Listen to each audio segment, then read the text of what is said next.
Okay.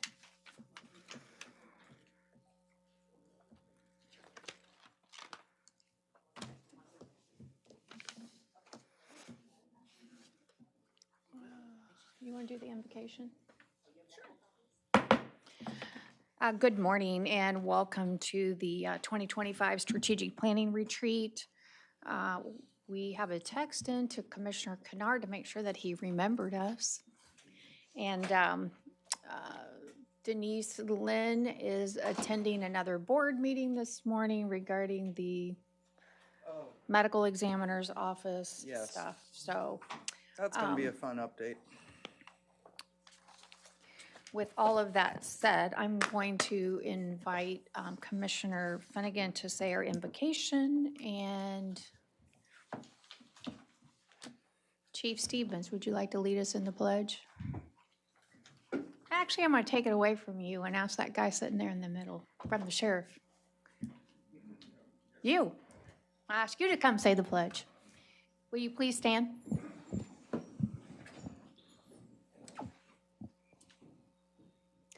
Father in heaven, thank you for this day that you've blessed us with. Thank you for the people that have come out and care so deeply about their community. Lord, I pray that you give us wisdom and discernment. Let us all share the best of our ideas and come to the right path to lead Citrus County in the right direction.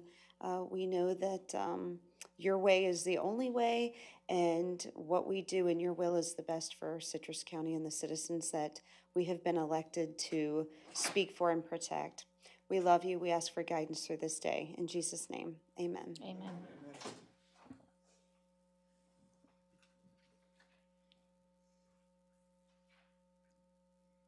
Good morning.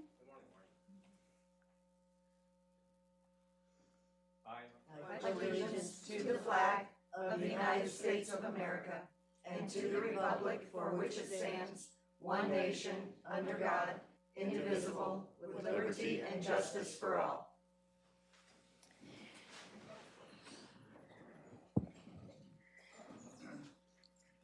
Well, I appreciate everybody coming out early this morning and listening to our conversation about how we're going to plan for the future of Citrus County. I appreciate our sheriff being here, and just want to recognize the fact that we think that in the less than 2 weeks, what a team you've built and what a difference that we see our community. So thank you for all your hard work. We know it's tough getting that on the ground, so great job. With all that said, I'm not going to belabor the point. I would just say that I think this is probably one of the most pivotal times as a commissioner to serve in this county. We have unprecedented growth.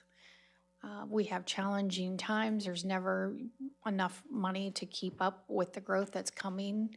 And as much as some of us would like to stop the growth, that's just not going to happen. It is still going to come. And we have the challenge of planning the future of Citrus County and leaving it in some hands that our children and our future generations will be proud of. So we have to find a balance, strike the balance with the growth and how we're going to pay for these projects that are necessities along with the wants. So I'm going to hand it over to our administrator. Thank you. I want to start with a video, if I could, if we could roll that video, please.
early morning technical difficulties. Sounds like they had this last night at the Trump event with Carrie Underwood, but I'm not going to sing. So you don't want me to do that. So just give us, I'm going to make sure the video does work.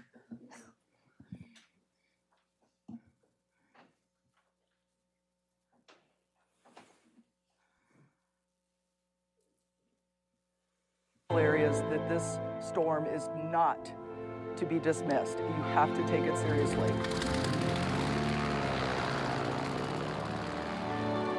We will make sure to get this back to where it was prior to being destroyed by this hurricane.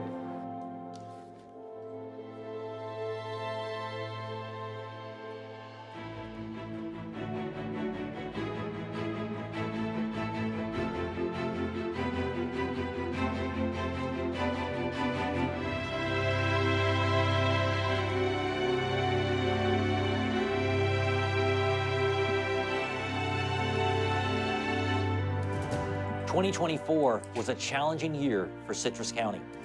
In 2025, our focus is on lasting solutions, charting our course for the future. No excuses, no blaming the past. Moving forward, building on our achievements."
Well, there's a great quote by a former president you might have heard of, Ronald Reagan. There is no limit to what a man or woman can accomplish if no one cares who gets the credit. I remember about 2 years ago sitting at our first strategic planning session and said, if this government gets focused, there's so much you can accomplish, and it takes a team to do that. Leadership with this board, previous boards, and Team Citrus in the audience. So all this gets done as a result of that. I'm proud to say over the last 24 months, another good quote from Reagan, we weren't just marking time, we were making a difference. Over 150 milestones have been accomplished in 24 months. This government is actually cooking. And I looked over the weekend, we have a internal dashboard. So although we have about 150 milestones we accomplished in all these projects, over 696 action steps we're actually monitoring daily, various departments. So I want to kind of get into a performance review of the last 24 months to show all the milestones we've accomplished. And then what we want to get into, obviously, is where are we going to go in 2025, which is charting our course. The first year was the year of action. And I think it was important. I asked this board and previous members of the previous board, give us your toughest projects. And when I researched and looked at the data, some of these projects were decades sitting on the shelf. We're starting to see momentum. You're starting to see things happen. And along the way, we are now the winningest county in the state of Florida, the only county in the state of Florida with the strategic planning. And I encourage staff and others that not only can we be the best county in Florida, we can do that in the United States. We can solve problems, make things happen, and be the county of innovation. With that, I'm going to begin my presentation. And what we're doing now is nationally recognized an award-winning strategy. So we're proud of this award that we won. So this is amazing. Most governments talk about strategic planning, but they don't execute. So it's important that we actually execute and do what we say we're going to do and follow through with those things, and we report back. That's why it's so important about these dashboards for accountability, and we're actually measuring now. I think that's something that this government has not done in the past. Next slide. So all these awards, these are all the awards in the last 24 months we've accomplished, whether they were individually awards with some of our employees. We upgraded our bond ratings. We have excellent financial status as a result of that. Again, I just mentioned when I walked the halls of this county government, the first week, this government hadn't been recognized since the 90s. And I said, that stops today. What an opportunity with all the good stuff that our employees are doing, our greatest asset. This is amazing. This is a testimony to all the hard work that this government's doing in all of Team Citrus, which is everybody. It's not about me. It's not about I. It's about us. It's about we. And that's why I like Team Citrus. We underline us in it because it's all about us to move this government forward. Next slide. And the 24-month performance review, targets for action. Let's look at the first one. I'm not going to go through these individually, but some of these were on track that we've accomplished. We're going to talk about those. Beautify Citrus, the anti-litter campaign. Beautify Citrus, another win, I think, the tree mitigation fund as we move this county forward. Evaluating funding sources. You talked about that the last board meeting. You got to diversify this economy. It can't be a one-dimensional economy moving forward. Also, the Inverness Business Park Phase 1, which based on my research, it was a piece of property acquired in 2001. So you can see the accomplishment with this board and staff when we get focused, delivering upon that deliverable within 12 months, having utilities out there and roads in there, which is a major thing. Land development code review. Next slide. These are some too. So obviously when this board and others says, let's go after these goals, I always talk about and kid a lot and talk about local government is red tape. When I get into the state and the federal, it's quicksand. So I have to continue to navigate to get to the finish line. Funding and procurement sometimes is months and months. So we're working on that, trying to see how can we continue to accelerate that. So of course, County Road 491. I know the first couple of months of my hire here when I was in Tallahassee, I talked to legislators and some of the board members. Let's get it done, something that's set on the shelf for a while. But we got the funding, we got the procurement, and of course that's under construction as we speak. The development forecast tool, which is really cutting edge for this government, which is going to put us in a best class in the future to be able to predict. You're going to hear about that a little bit later on, the update on that. And of course the 5-year financial analysis, which really you need that for this kind of, for a government. You do this in your business, so that's great. Space needs analysis, over 100 buildings this county has countywide. You've got to plan for the future. Actually, this room, as we sat in here today, when I did my interviews 2 years ago, I assumed you had another courthouse when I walked in here and I found out this was the courthouse. That's a problem. So you got to proactively plan for the future and do those things. And of course, all this takes what I'm famous for quoting here, the F-bomb funding. So we got to find ways of doing that to diversify this economy. And of course, all these things here are under pre-construction, the Park Nature Trail Connector, pickleballs, courts, which I think Commissioner Barrick will be happy with. And of course, road resurfacing. I know the first weekend when I was looking for housing, when somebody was taking me around, they were complaining about the roads. And when I looked back at funding, and no wonder, when I asked how many miles of road you had, I assumed their staff was going to tell me 400 to 500. When I found out you almost had 2,000 miles of road, that's a lot of roads. And if you weren't funding it, no wonder you're in the condition you're in, or if roads were accepted, they shouldn't be accepted. The good news is this board is dedicated to getting it done and getting it right. So we're making lots of progress over the next 18 months on just doing just that. Next slide. 2023 targets for action. Course 491 expansion.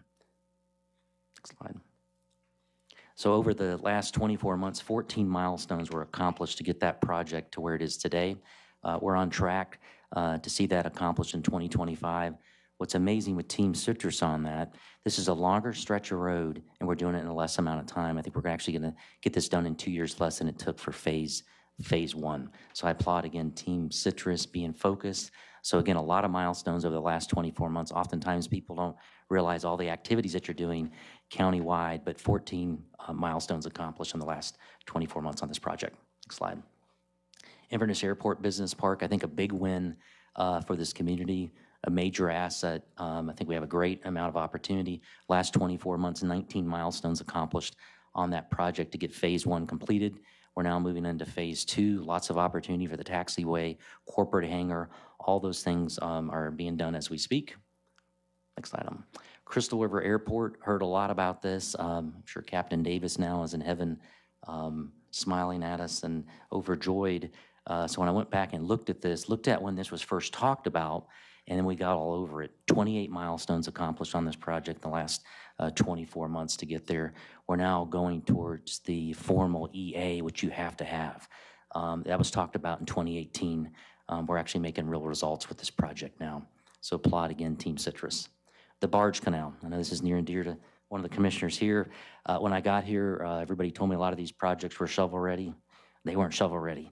If you don't have permits and things, they're not shovel ready. So 6 milestones accomplished, and these are major milestones. I won't mention somebody in the community that's got a lot of experience with the Corps of Engineers, but he looked at me and said, Steve, it'll be 4 to 5 years before you get that permit. We proved him wrong. So we've accomplished all of these permits in 24 months, which is again a major milestone to accelerate this project, to get this project going in the right trajectory. The animal shelter. I know a lot of the public says, what's going on with that? Next slide. 16 milestones accomplished in the last 24 months to move this project forward. Again, this was a project that the board directed us to do. The next is the invitation to bid on that project. So again, a lot of milestones accomplished on this project as well, which was a target for action with the Board of County Commissioners. Beautify Citrus. This one we're waiting on the local vendor. We're waiting on the quotes for that. What an amazing opportunity, but 12 milestones accomplished in the last 24 months with this project to move this forward. I'm excited about that. People do judge a book by its cover. So I was amazed that there was no really attractive signage as you come into this county. Obviously, litter, things like that. I've got a lot of thoughts on that moving forward, but what an opportunity to do some amazing things. But again, it's everybody's responsibility to beautify this county. So it can't just be the government. We have to have public-private partnerships to move this forward. But again, 12 milestones accomplished in the last 24 months moving this project forward. And Beverly Hills, Central Ridge Park, next slide. 12 milestones accomplished on this project as well. Also in your book, I just want to make sure, another good quote by Ronald Reagan, trust but verify. Everything you have is in your book here that outlines every milestone that I'm talking about. We don't have time today, we'd be here all day, but you're seeing all the facts, all the milestones that have been accomplished with all these projects. And the Parks and Recreation Master Plan, that is on hold as a result of the development tool that we're doing right now with David Farmer and Metro Forecasting. We can take that data and utilize that and save a lot of money. So we thought that made more sense to do that. And now the 2024 targets for action, but this board approved the development forecast tool. 8 milestones accomplished in the last 12 months. I'm excited to hear from David Farmer today. The next steps to develop the submodels, the summary report. And again, this is really cutting edge opportunity for this county to proactively plan for the future with where things need to go. So it puts us in a much better direction as well. Also, it makes it a fair fight with developers. We have an opportunity, I think, to have real data to be able to set along with these developers and say, as a result of your construction and what you're gonna develop, we're gonna need this, this, and this, because that's what the data says. And they're within 0.5% of the population forecasting. So it's amazing to be able to do that, and I applaud this board to do this, which again is another proactive stance to move this county forward very proactively. Space needs analysis, another 9 milestones accomplished. We're excited about that. We're going to hear from them today. Also, as a sidebar, the court space, I've got Tom Henry. He's only been here now a few weeks, actually. That's going to be the #1 priority for him, and he has a background in that. He's educated in it, credentialed in it, so I'm excited about what he's going to talk about today as we move that forward, which needs to be a lot of emphasis on the court system for the judges to give them the space that they need. The Master Corridor Study, 5 milestones accomplished in the last several months to do that, so we're excited about that project. And again, another proactive project that we move that forward that'll put this county in a very great position. The 5-year strategic analysis, we have 8 milestones achieved on that as well so far. And of course, we just talked about that, and we have 5 milestones to move that project forward. We're going to bring that back in February to this board. And of course, along the way, as we were doing all this over the last 24 months, we had unforeseen challenges. 3 hurricanes, a tornado, over 1,000 semi-trucks of debris.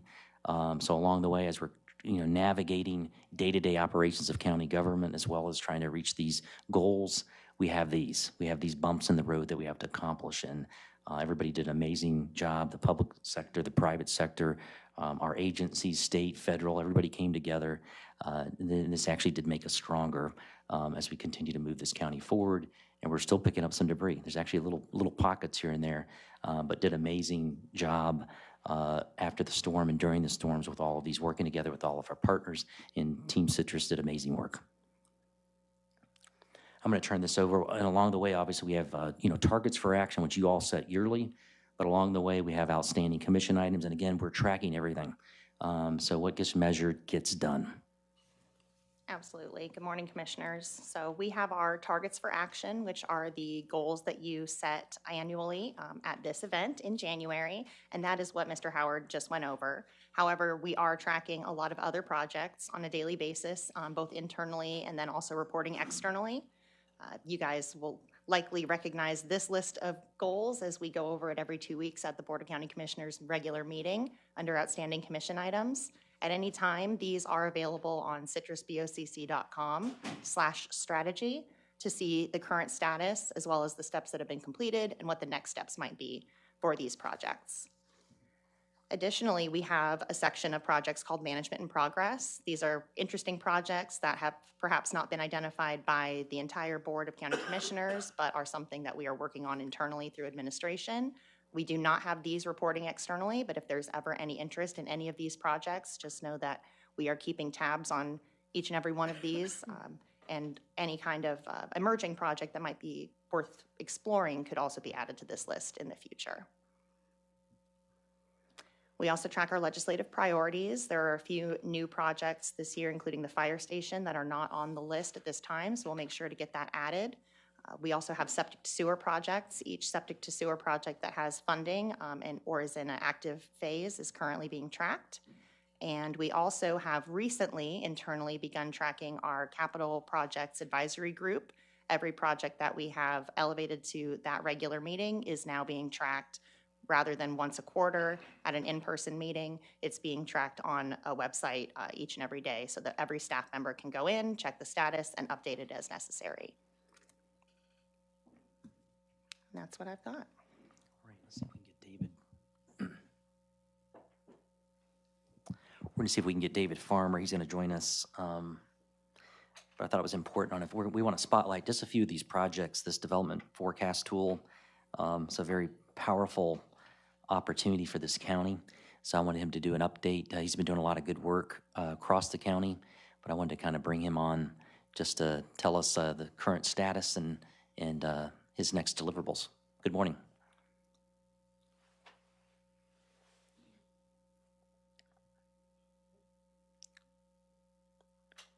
Let's see if staff can get him to turn him up.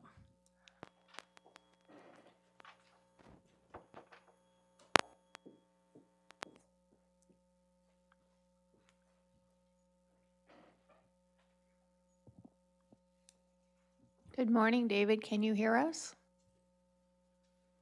We can't hear you.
There we go. There we go. All right, is that better? Yes.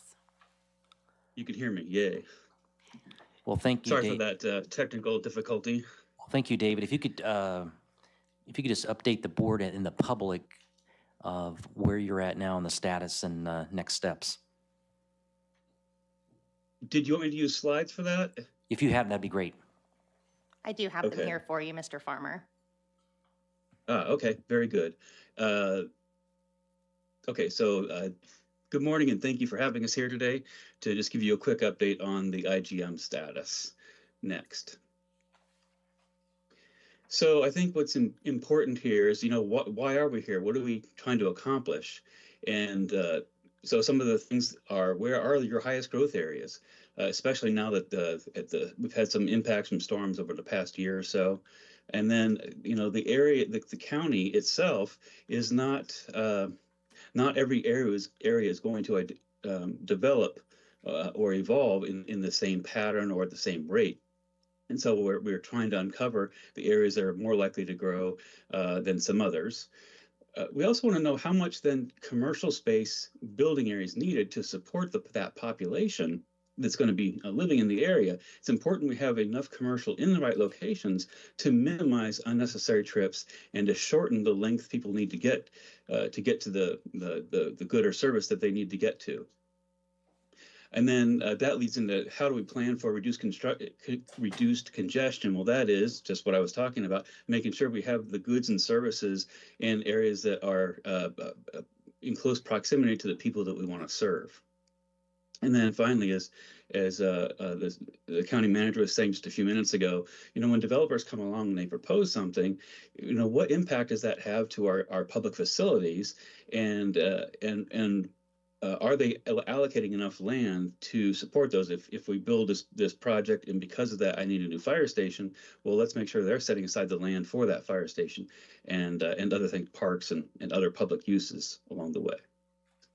Next. So this is the county's logistic curve. The things in gray are historic census numbers, and the blue is the interactive growth model forecast, where we project it out. You can see that prior to 2020, it looked like that the county was in sort of a slower growth period. And, we've studied this intensely, and we're pretty sure that you are on a new trajectory. That's not to say there won't be some recessions and bumps in the road along the way, but we've looked at your permit and we've looked at the various areas and how they're building and growing, and we think that you're actually building momentum at this point, and we're pretty confident that in the long run, this is what the forecast is going to look like. Something to note, I was just actually working on the report this morning, is that your inflection point, that's your halfway point, is going to occur between 2035 and 2040. And while it doesn't look like it so much on this chart or this graph, what'll be happening is your rate of increase of growth is going to then start slowly diminishing over time, and that is what creates the arc as we approach build out. Again, the reality of how you're going to grow is actually going to go above and below our line over time, but it's always going to snap back to the aggregate curve that we've developed. Next. So here's the housing forecast. You might note that there's a line item called group quarters, and that's all zeros because these are areas that house multiple people, like assisted living facilities, memory care, and that sort of thing. We have this broken down by commission district, where we have the housing units. So today you have just under about 88,000 housing units. And we see as we approach build out, there's 212,000 housing units that we're forecasting. Will it be exactly that number? Well, it could be more or it could be less, but because there is some art in developing what the build out condition is. Something to note here is that by 2030, you're going to be adding nearly 9,000 housing units in that process. And now that doesn't mean some of them might be multifamily. I know there's some multifamily that's entitled in the area. The predominant majority of that we think is going to be single family, though. Next slide, please. So these maps are just generalized to show you sort of the hot spots forgive the red. The red's not meant to be intense necessarily, it's just show the areas. So the yellow areas are developing slower, the red areas are developing more quickly. And with that said, I want to make just a quick point that you might notice that some of these areas look like they're in protected areas. That's because there's a portion of the zone, and what we're showing, the shapes here are TAZs. And if a portion of that TAZ has future development on it, it colors the whole TAZ. When I develop the report, we'll have updated graphics for that. That'll, again, account for all of the natural preserve areas. Next. So the state of Florida and our firm strongly believes that housing is what actually creates or brings people in. So the more housing units we have, the more people are associated with that based on demographics. That's called the housing unit method. And so Bieber uses that, and of course our firm uses this method as well. So we've taken the housing forecast and from that spatially used demographics. I think it's over 180 different demographics for the county. And we projected that, again, spatially over time. And what you can see is that District 3 here is, even though it's the smallest land-wise, it has the highest population, and is actually forecasted to keep the highest population all the way through build-out. Now, with that said, I know that as you rebalance your districts so that the populations are more equal, the size of District 3 is likely to change. Well, of many of your districts are likely to change and be adjusted as more development comes online. So we're fully aware of that. So spatially, what we thought was interesting is that 32% of new residents by 2030 are going to live in District 3, and about 24% are going to live in District 1. Districts 2, 5, and 4 are going to be, or sorry, 2 and 5 are about 15%, and District 4 is about 14% of, again, the new population. When you see the 995 on the far right-hand side of the table, that denotes build out, which is not a particular year. The model functions and has an asymptote, an upper limit that you never quite reach. The reality is we're probably looking at beyond 2170 before you reach your build out. You have a great population. You also have a lot of vacant land, so it's going to take a while to get there. Next slide, please. So here's, before we showed you the housing increase, this and then shows you the change in populations around. The one on the left is for 2050. By 2050, the one on the right is absolute build out. Again, don't be distracted by some of the areas that we know are forests and things like that show development. It means just a small piece of those TAZs are what's developing. Next slide, please. So something we thought was really interesting is, and we work all over the state of Florida, and of course we've seen RV developments, but you guys seem to be the RV capital of Florida. So you have nearly 3,300 RV resort spaces right now. Again, these are not trailer parks, these are for the RVs, and you're projected to, it looks like you have an entitlement of nearly 3,000 future RV stalls or stations, campsites, however you want to call them. And so this map just shows the distribution of the existing and these future potential RV resorts as well. This is important because when I was talking with Commissioner Hayes about we know the permanent residents, we've got that, but it sure seems like there's a lot more people around here than what the permanent residence is showing. And she was absolutely right. I went back and we dug into the data and we developed, next slide, please, the seasonal population. So seasonal, so this is not your ultimate all your daytime visitors. This is not projecting that, but these numbers reflect both the hotels, hotel rooms that you have and will have, and the RV resorts. And so these are, again, people, not units or RVs that we're seeing. But so you have nearly 21,000 seasonal transient population that comes into the county from time to time, and then as you see, that's projected to grow. Again, this is not forecasting any future RV resorts that are not presently entitled today. But it is, we are forecasting a couple new hotels along the way that does add to your transients. But it's a substantial part of the population. And the good thing is these people tend to bring money with them and use the goods and services and the businesses that are local. So it brings money into the economy. We look at that as a positive, a fiscal positive event. Next slide, please. All right, so we're in the process of wrapping up our commercial analysis as well as the industrial. We're actually actively working on the report. We've been working on that for about 3 weeks now, trying to gather this information and bring it back to you. We've also started our work on the impervious analysis research so that we can run our impervious model. And we've obtained some of the park and fire station data. And once we get through the report, then we'll be reaching out to those departments so we can meet with them and get going on those analyses as well. With all that said, if I talk too fast, I apologize, but I'm happy to take any questions.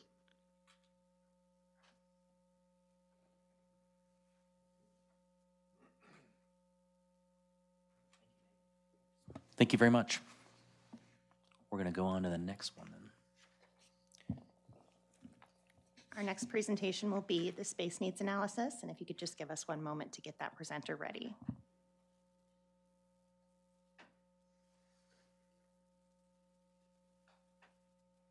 I'm going to ask Tom while they're doing that. Tom, if you could come up here. I'm going to put Tom next to me.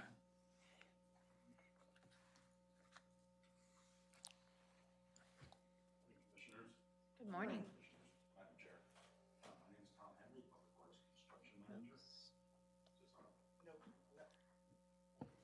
There. Good morning, Commissioners and Madam Chair. My name is Tom Henry, Public Works Construction Manager, and I'm happy to be here this morning. I've been asked to discuss some of the office space projects that we currently have in process and projected out to about a year and a half.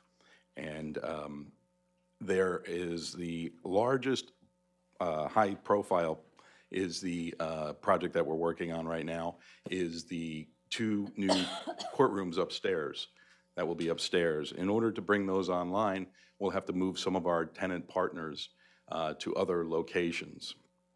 That necessitates the renovation of the court of the, the Coca-Cola building right next door. We are under design for both projects. We thought there would be some efficiencies on both the time frames that we'll need to design and the costs. So that started last week. We should be in this building this Friday measuring to find out the exact space that we need to deal with and that we have to deal with, excuse me.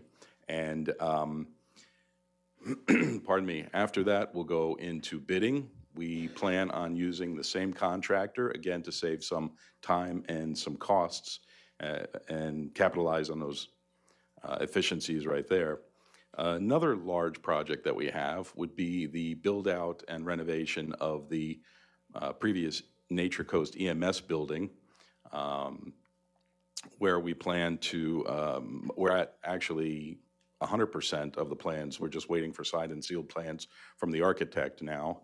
And then we'll be going out to bid and we'll be building that. That'll probably be the first one that we'll actually start construction on. Beyond that, we are scouring the county to find any and all small areas that we might be able to renovate and be able to relocate some people, get some efficiencies, putting departments closer together. And therefore, there might be some small projects coming up that we can utilize across the county in Inverness, in the Meadowcrest area, and the Lecanto Government Building, which is where we'll be moving the Water Resources Department over to the newly renovated Nature Coast EMS building. So that's an overview of the near-term projects that we're working on currently that affect the space needs. There are many other projects, as you can imagine. I think I have 21 or 22 now on my plate, and I'm excited to be jumping into those and building them in the next year to year and a half. That's pretty much my summary. I'll be glad to answer any questions you might have.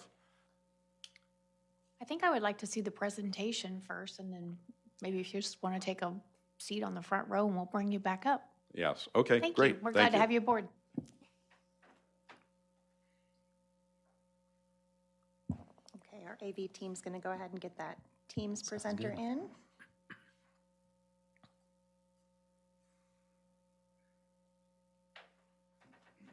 Hi, good morning, everyone. Can you hear me okay?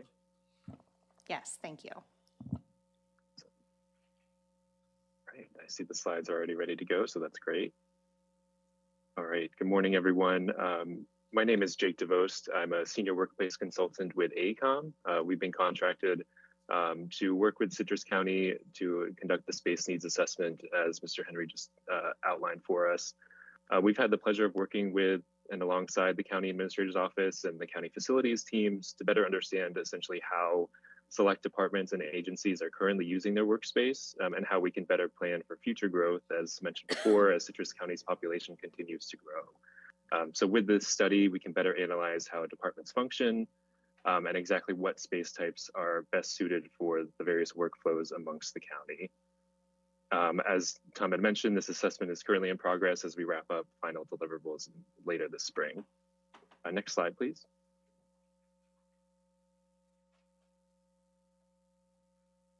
All right, so the effort here, this assessment will guide future capital planning efforts to better allocate resources that serve both the county employees, the elected officials, and of course, the community of Citrus County. The team involved in providing these recommendations is a group of technically skilled strategists like myself, architects, interior designers, and structural engineers as well. This group was on site last year in August to conduct a variety of engagements and assessments with essentially the ultimate goal to align with the county vision that's outlined here. As mentioned, from multiple sources on this call, to manage growth and foster prosperity through efficient utilization of space and infrastructure improvements as needed and as identified through this study. Next slide, please. So we were tasked by the county to assess 8 buildings across 3 sites. We have Lecanto, Meadowcrest or West Citrus Government Center, and of course the Inverness Courthouse. Those 8 buildings are listed on the right side of this slide. And we also engaged with 13 different county departments and agencies, better understanding, again, their space needs and how they work within the county with each other, thinking about different adjacencies. If new space were to come online, which departments would move to which new space and so forth. These departments were involved in site walks that we conducted with them, as well as extensive interviews as a way to better gather data about the way that they work and the types of spaces that they need, interacting with both other county departments and with the public. Next slide, please. I'll spend a bit of time here.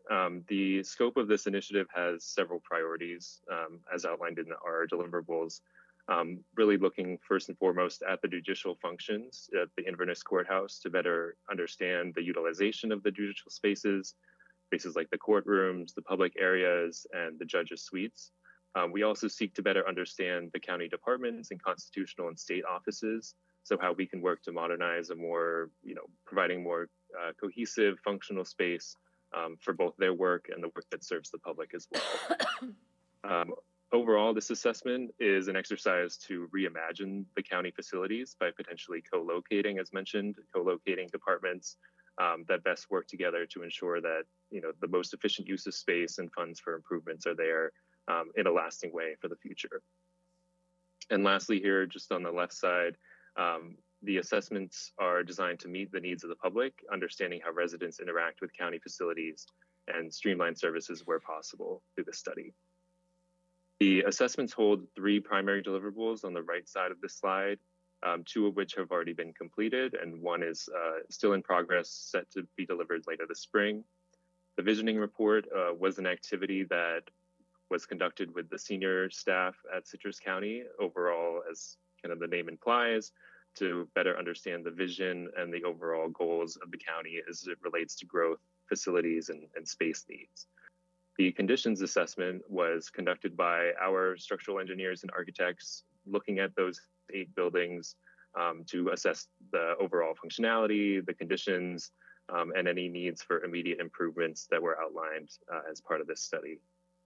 And then the final deliverable, which is forthcoming, is what we call the building and infrastructure plan. So looking at these specific sites and these specific departments, looking at the future ahead for how we can better program new space. And part of that deliverable is what we call the program of requirements, which is essentially the quantities and sizes of different space types, so that can essentially be plugged into a building plan or a floor plan, and have that information available as the county continues to grow in the future. Next slide, please. All right, and last one here. So as mentioned, throughout this call, this is an exciting time for Citrus County. So with the exponential growth compared to both the national and state averages in population growth, there's a lot of opportunity for us to be, thoughtful and strategic in the way that we expand as a county. So there is land available for that thoughtful and strategic expansion, as mentioned previously by Mr. Farmer and others. There are already plans in place, as Mr. Henry mentioned, to move departments, and this study takes those into consideration as well, such as the water department moving from Lecanto. We can also use these strategies for a more efficient use of any underutilized spaces. So again, vacant spaces like the Coca-Cola building, understanding that that's a potential area for select departments to function adjacent to the courthouse. This is also focusing on multiple county sites. So, there's an opportunity to attract more businesses to downtown Inverness near the courthouse as an idea of, regenerating the area in a way that's pedestrian friendly, as well as accessible to the public and safe for the employees. Overall, this is a very exciting time for Citrus County and the projects that have, many projects that are forthcoming. But it's been such a pleasure working with the Board of County Commissioners and the departments who are, open to these innovative solutions and this large scale change that is necessary to support the population. Next slide, please. Just to wrap up, want to quickly thank you for your time here to address any questions as well with Mr. Henry, but we'll continue to develop the space needs assessment with further deliverables ready later this spring. So thank you again. Board members, you have any questions?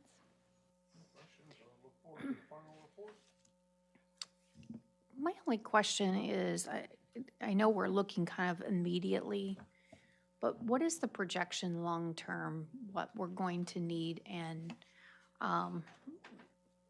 we hear from different constitutional officers, other people in the county, it's always space, space, space. And when I look at us, I feel like we're spread all over. And I think about things like the scales of efficiencies, energy efficiencies, mowing the grass, maintenancing, janitorial. At some point, does it make sense to try to consolidate and then take all of some of these separate buildings that we have and get them back on the tax rolls, that we can have an efficiency level? Yeah, I think so. And I think ACOM has a background in that. They've actually done that in other places. Obviously, I'm looking forward to Tom Henry coming on board with some of his background, some of the things that he's done. He's consolidated, but we don't have that data now. But I think that those are things we're going to look at and review. I've had lots of dialogue with some of the constitutional officers about opportunities as well that they're interested in. But there's definitely a scale of efficiency. To get to the finish line is always challenging. I always tell a story. Seminole County, when I worked there, their goal was to do some things, and they're still trying to do that, and that's 17 years later. So we got to continue to look at this, plan for it, but I think those are things you look for the long-term plans. We have short-term plans we have to do, like the judges and things like that. We can't wait. I think those are things we have to do. The good news and bad news. The good news is we got a lot of square footage coming online, but it's not in Inverness. It's going to be when the VA leaves and those kind of things. So strategically, we've got that asset to make sure we're leveraging it properly. And I've got some thoughts on that going forward, but I want to hear from the subject matter experts. And we're having, I think they've had, I don't know how many meetings you had with constitutional officers and departments, and I know it was dozens and dozens of meetings trying to get their input and feedback of where are they going, where do they see the future, and things like that, and having some real, I think, candid conversations and being very blunt and honest about where we want to go. So I think we should get a good product at the end with ACOM, and I think we're going to have to build upon that report But for your point, I think those are things we got to think about. I've had lots of discussions, even as late as last week, with the city of Inverness. They've got opportunities with some square footage that may come online, next year. So those are conversations we have to have. I always said there is no magical floor I haven't found here. I wish there was 2 more floors on this building that I could put people in, but it doesn't exist. So that's the challenging part, because you got to have people close to this courthouse for functioning and things like that. But I think we're going to get there, and that point's a good point for us to make sure we're looking at it, we're studying it, and analyzing it, and see what the ROI is and what that looks like. But there's some, some cost savings when you centralize operations. Absolutely. Anyone else? All right, thank you. Thank you. One more to go. Oh, wait, just one Go ahead. moment. Commissioner Finnegan? I was just curious because Mr. Henry mentioned moving ahead with the Koch building, but we haven't decided who we're putting over there yet. So should we not wait so we Well, I know think how that Koch building should be designed? Yeah, I think what he's doing is we're looking at that. There was already kind of a preliminary design. It's gutted now, basically. But in order to create enough space, and I'm not an architect, but I know enough to look at square footage and look at it and say, if we're going to create 2 courtrooms, folks have to leave here and they have to go somewhere. And that's the only building that this county owns that's close by that is free rent. So we have to look at that as an option and a tool. So part of the design is looking at the 2 courtrooms within here, but then also looking at, with some candid conversations, which you'll have, who could actually go there. What does that make sense? We haven't really paid for a design in there. I think there's some ways of doing it, but the courtrooms, we have to look at that. That was my cautionary measure here was, year 1 when I got here, I heard a lot about the courtrooms and things like that, but that was only for 1. You would have still been not being proactive here and actually interacting with the judges. You really need 2, but to get 2, how do I get folks out of the building? You all had stepped up and said, we'll go, and that's actually the easy part. But I got the public defense. I've got other folks that I've got to get out of this building, and what does that look like? And you don't have a lot of choices within this, Inverness area to do that. So we've got to put everything on the table and get to the finish line on this, because I think this has been talked about. I look back many, many years. We've got to get to the finish line and get to the end of this project. Those are good points, but they're looking at them, but they're not, spending A&E money right now on, elaborate designs. The biggest thing is in this courtroom because it is a courthouse, and so makes sense the courtrooms would actually be here. So that has to happen. But in order to make that happen for efficiencies, I've got to scale up and get folks out of here, and Tom's going to do a good job at that. We'll bring all those results back to you shortly, we hope. I know Sheriff Vincent is in the audience, and I'm not sure why he's here specifically, and I don't want to keep him here all day if he has a specific need, and if this is something that fits into where you would like to weigh in at this time, we're happy to have you come up. If you want to wait and hear the rest of it, that is certainly up to you, Sheriff. Okay. And I have had, not to have some great discussions with the sheriff and his chief of staff on space needs and things like that. And again, I think we got to get everybody to the table, collectively to actually solve this issue. So I'm excited about, the leadership there, the openness to put everything, everything's got to be on the table, all the pieces with all these buildings to get the best path forward, what's in the best interest of our citizens. And it's going to take that type of approach to solve this issue for now.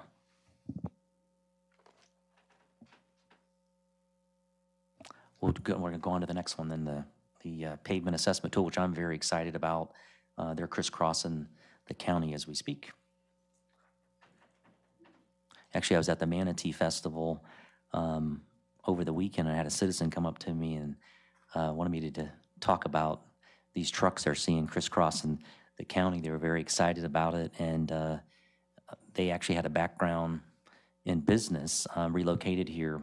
And they said when they looked at the numbers, they said, it makes perfect sense you'd be doing this with $1 billion asset.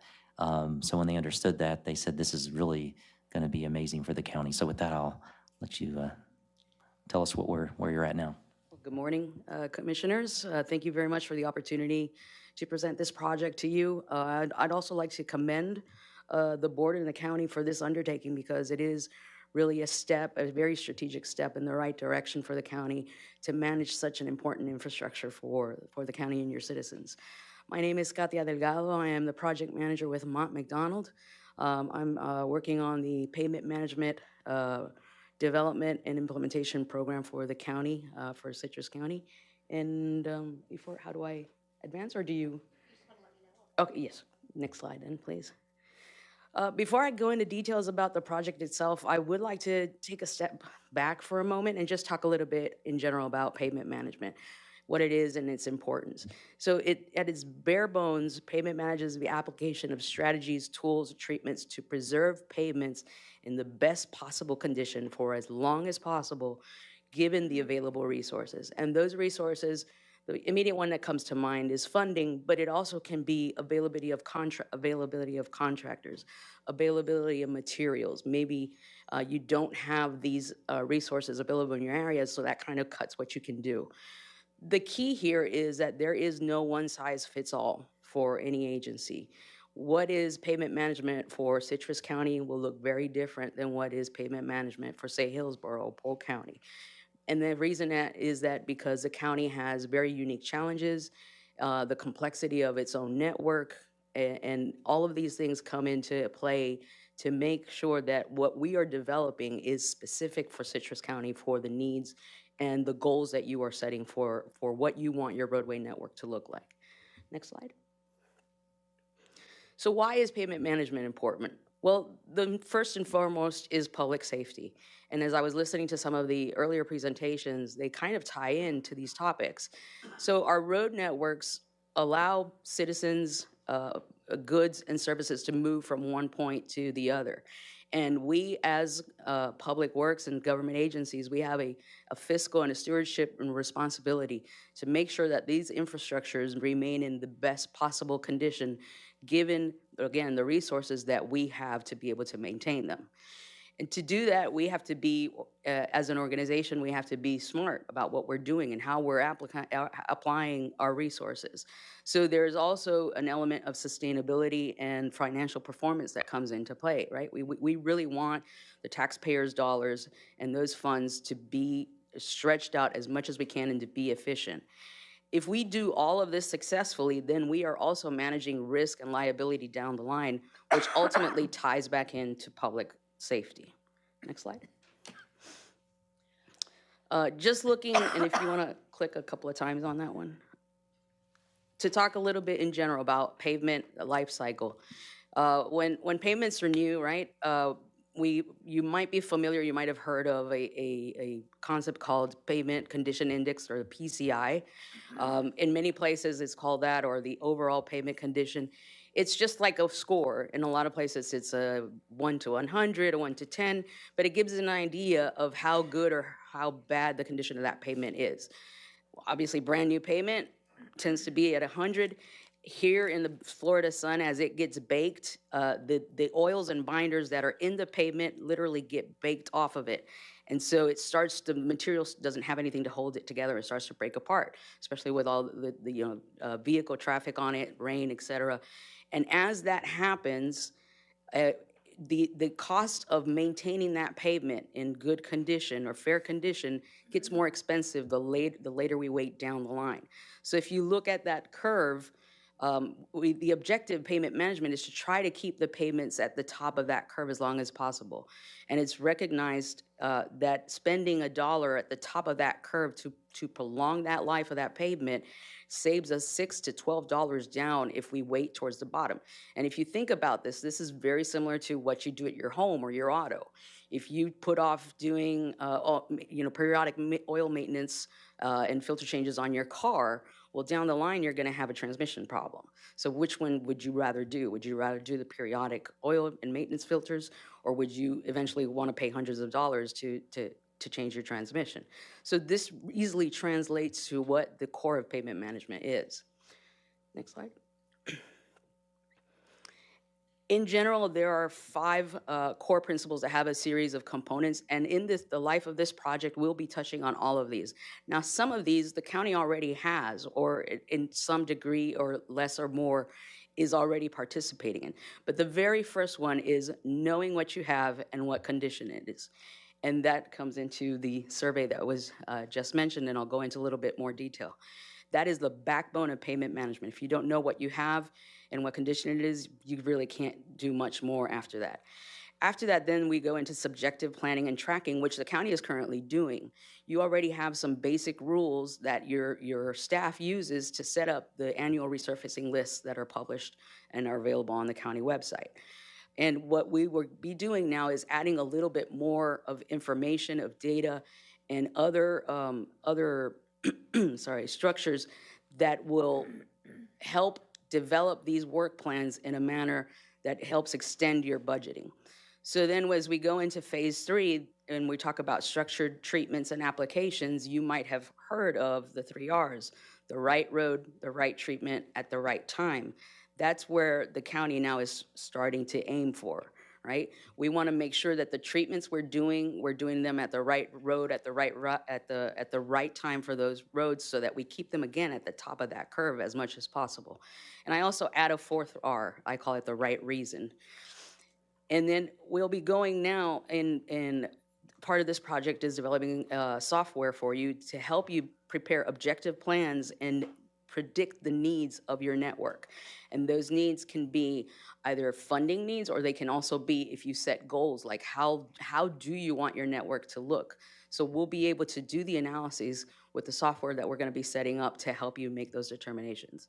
And ultimately, all of this goes back to developing a work plan, right? So at the end of the day, you want to be able to develop a set of projects that your staff is going to be managing over the course of the year, and then be able to manage your network in a performance-based manner, instead of being reactive to what is happening on the network. Next. I'm not sure, just a little bit to put in context, but Citrus County, your roadway network, and here specifically look at the paved miles, is in the top 10 of counties within the state. So you have a very sizable network, and it has a series of challenges that it faces. Deteriorating conditions, which is very common, but you have growth encroachment, which, listening to the earlier presentations, you're very aware of, and you're proactively looking to solve some of these situations or to mitigate some of these situations. You also have thin asphalt layers, and that's important because it limits the kind of treatments that can be done on certain roads. Some roads you actually need to have a certain thickness of asphalt to be able to do treatments. When you don't have them, then you have to look to other alternatives. You also have high water tables and sandy soils, and again, that impacts how the road over time is going to behave. Next slide. In general, this project, I've divided it up into 3 main areas. The first one is data. And I'll be going into detail a little bit after this slide. But just to give you an overview, well, the first one is data. Like I said, you're managing your inventory. What do you have? What condition it is? The next one is software. So we're actually going to be configuring a software by Trimble, Agile Assets, Pavement Analyst, specifically configured for the needs of Citrus County. And then the ultimate one is the implementation. We'll be training staff and developing documentation so that staff can manage the software and continue the business processes. We are going to be under contract with the county for an additional 2 years of support after this, because these systems are dynamic, right? When we finish at the end of this year with this initial implementation, there are going to be tweaks and modifications that we'll do as we get more information and we learn as we learn of the business practices, and we might have to make some modifications. You're going to be retaining us for a 2-year period to continue to provide that support to your staff. Next slide. Just a brief look at the timeline, but I'll go into a little bit more detail as I go into the parts. Right now, we have our subconsultant that is driving your network as we speak, and actually be finishing the data collection portion of itself about mid-February. And then it takes a considerable amount of time to process that data. It's an incredible amount of data that has to be sifted through, and we want to make sure that it is at the quality and in the format that we need, so that when we bring it into the software, we get the right results that we're looking for. Simultaneous to this, we'll be working with your staff to, I'm sorry, do you have a question? Okay. we'll be working with your staff to go over the business processes, and this will set up the foundation for the software configuration itself. And then so you see towards early fall, we'll actually be able to begin to run analyses within the software. Next slide. So this is the famous vans that were mentioned. I think most of you are aware by now. There are 2 vans that are currently circulating on your network, driving every single paved road within the network that the county maintains. And if you want to go to the next slide. These vans, they have high definition cameras, they have lasers, they have a series of other sensors built into the vans that are collecting cracking, rutting, potholes. You'll actually have, with the high definition video, you'll have sort of your own Google Street View of the county roads available through the IMS's webpage. And like I said, the initial portion is the data collection itself, which they're about 50% complete with the data collection. And so they'll be finishing driving the network itself about mid-February. And the next big phase with that is the actual processing of that data, processing of the videos, and there's also a QC, or quality control, that goes into making sure that, like I said, the information that is extracted from these videos and eventually we bring into the software is correct and in the format that we need and at the level of precision that we need. So about midsummer, we're going to be able to give you a snapshot of what your network looks like at that moment. That'll be just a very broad snapshot, because we'll be at the same time working on the software itself, which will ultimately give us a more in-depth look. Next slide. So in the software, we're actually beginning tomorrow with what we call the discovery sessions. We'll be meeting with your staff to begin to gather information on current business practices around pavement management, how you manage your network, how you do your resurfacing programs, what kind of treatments you're doing, what kind of treatments maybe you would like to do or look to in the future. And we gather all of this information in these discovery sessions, and that becomes the foundation of the configuration for the software. We also do a gap analysis. So if you say this, we say this is where you are right now in your processes and this is where you want to be. We do a gap analysis to determine what we need to get you from point A to point B. And all of that becomes the foundation of the software and the configuration. So over the course of summer, we're going to be configuring that software package for you. And like I said, it is going to be customized specifically for Citrus County. I think that's very important for you to keep in mind. And by the end of summer, about early fall, the software will be live at that point. We'll be doing some calibration and testing just to make sure that the results that we're getting are aligned with what staff expects. So when I say that, it means, let's say if this road, last time it was resurfaced was 5 years ago, and staff thinks that probably in the next 3 years it should be paved. They have a good intuition of how your network behaves, and we want those results to reflect their intuition. So we'll do some calibration towards the end to make sure that those two things align. Next slide. And the last portion of this will be the implementation itself. We'll be developing standard operating procedures to help your staff be able to maintain the software, to run the analyses themselves. And these analyses take a matter of minutes when they run them. I mean, when you finally have the system up and running, you'll be surprised. We'll be doing staff training, and we'll be running those first analyses with them.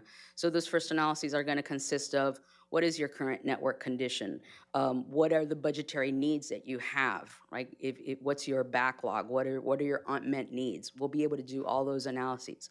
And the great thing about this software is so powerful is that it's going to allow staff and yourself to answer those what-if questions. What if we're able to secure additional X million dollars for next year?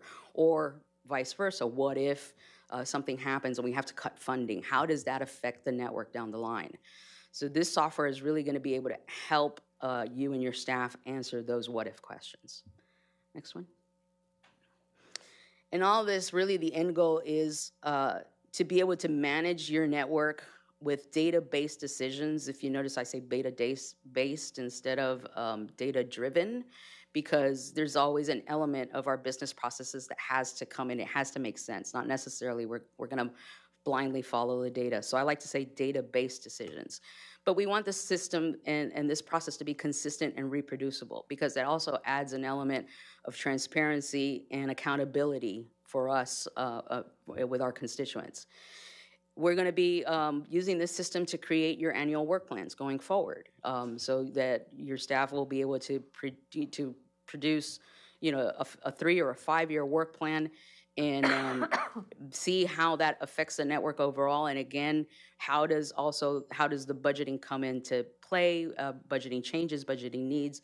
All of these are forecasts that you'll be able to make once the software is up and running. And at the end of this, all of this leads to, hopefully down the line, with a more mature system that the county will have, that you'll be able to set performance metrics for your network.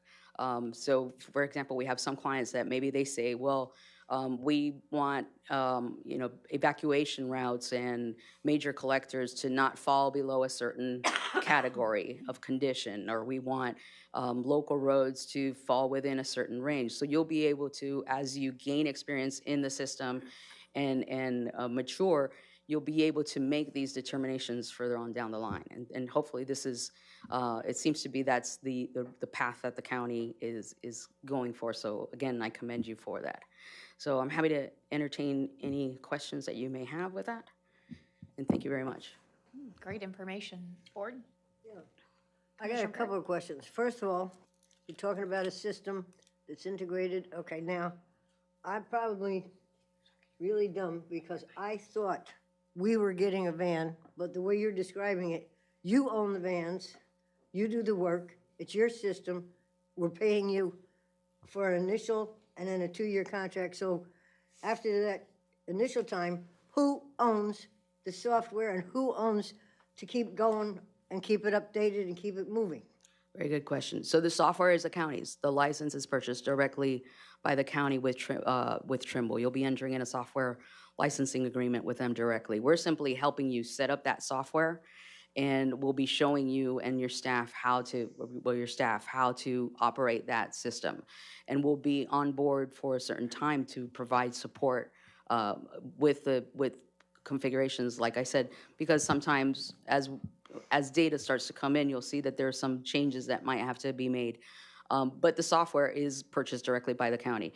In terms of the vans themselves, really most dependencies, unless you're like a large state DOT, most dependencies contract that out on a 2-year cycle for the most part. Some even on a 5-year cycle, because it's just not feasible to have those vans the rest of the time, sitting around. They're expensive pieces of equipment that has to be calibrated every time as well when you're going to do these runs. So it's not feasible for an agency to have them themselves, unless, like I said, they're a large state DOT. Okay, the other question was, I've asked this God knows how many times, how much is this costing us? So the overall project, the contract for the 3 years, that includes the software licensing for the next 3 years, the pavement survey that is being conducted right now by the subconsultant, and the services, our consulting services, is I think just under $1 million that was approved. So that's $1 million from our roads. So I'm very cautious when it comes to spending money because we need our roads fixed. We need to know what they look like or whatever we have. But, I know we need some sort of system set up, and we were supposedly working on a system with the GIS and everybody going out from the departments. I can see you know what you're doing, or at least it looks like you know what you're doing.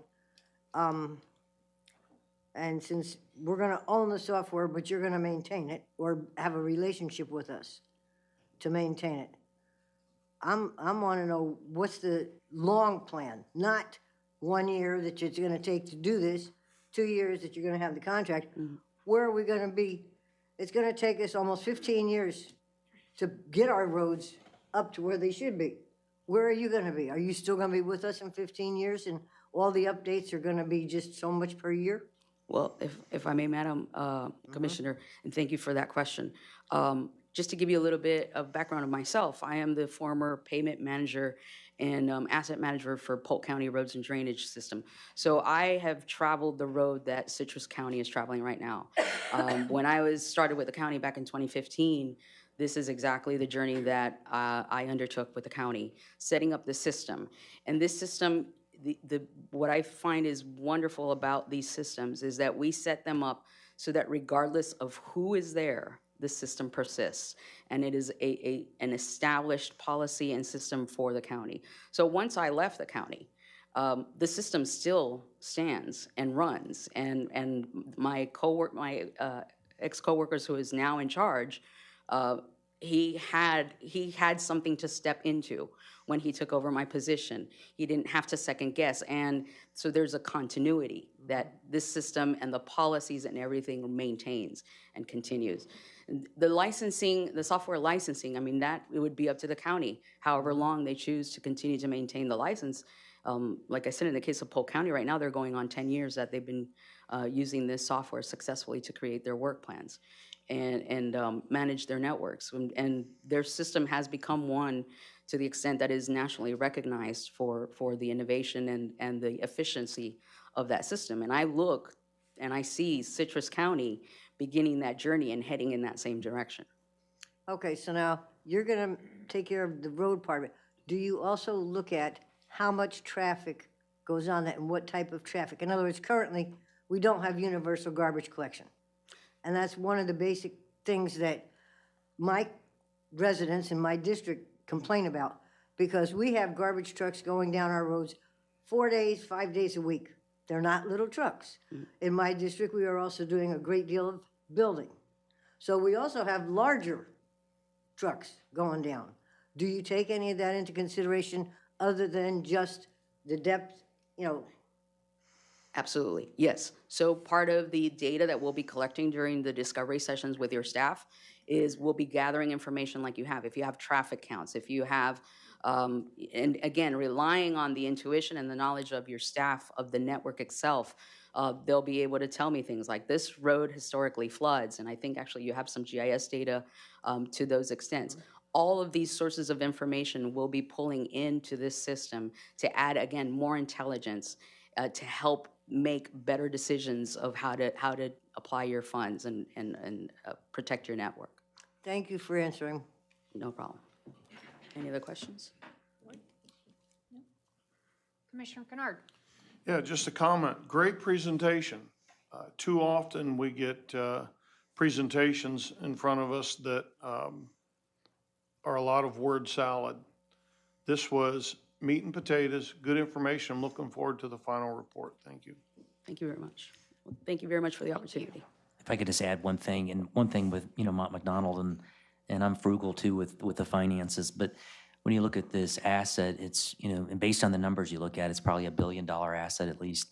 So it's very small minor, the funding that we're putting towards this project. What I can tell you, what you've been doing hasn't been working. So you got to do something differently. And this is a best practice that surrounding counties are doing. We did not use the road money for this. This was actually ARPA funds. And unfortunately, Mont McDonald got beat up a little bit early on, not today, but other times, because they're subs that we're using. So actually I had a third party that reached out, and in fact, you could get some type of an app process and maybe ride these roads. The problem with that, it'd be our staff doing it. The data wouldn't be that kind of best-in-class data. So this is important to make sure we're making data-based decisions. But at the end of the day, if you got good data, you make better decisions, and it's cost savings. So that's the other thing, and that's important. So you got to spend money sometimes to save money, and we're just at a point where we got to move this county proactively forward and do what the best practices are. So thank you for your support and moving this forward. Thank you for that presentation. The other thing, lastly, we have a whole group of engineers with Mont McDonald. It's hard to get engineers across the country. It's very challenging. So she's a professional engineer as well. So we're actually getting best in class as well by augmenting staff as well, which is critically important. The other thing, we pushed Mont McDonald hard. They said, Steve, this usually takes about 4 years to do it. And I said, you'll do it in 14 months.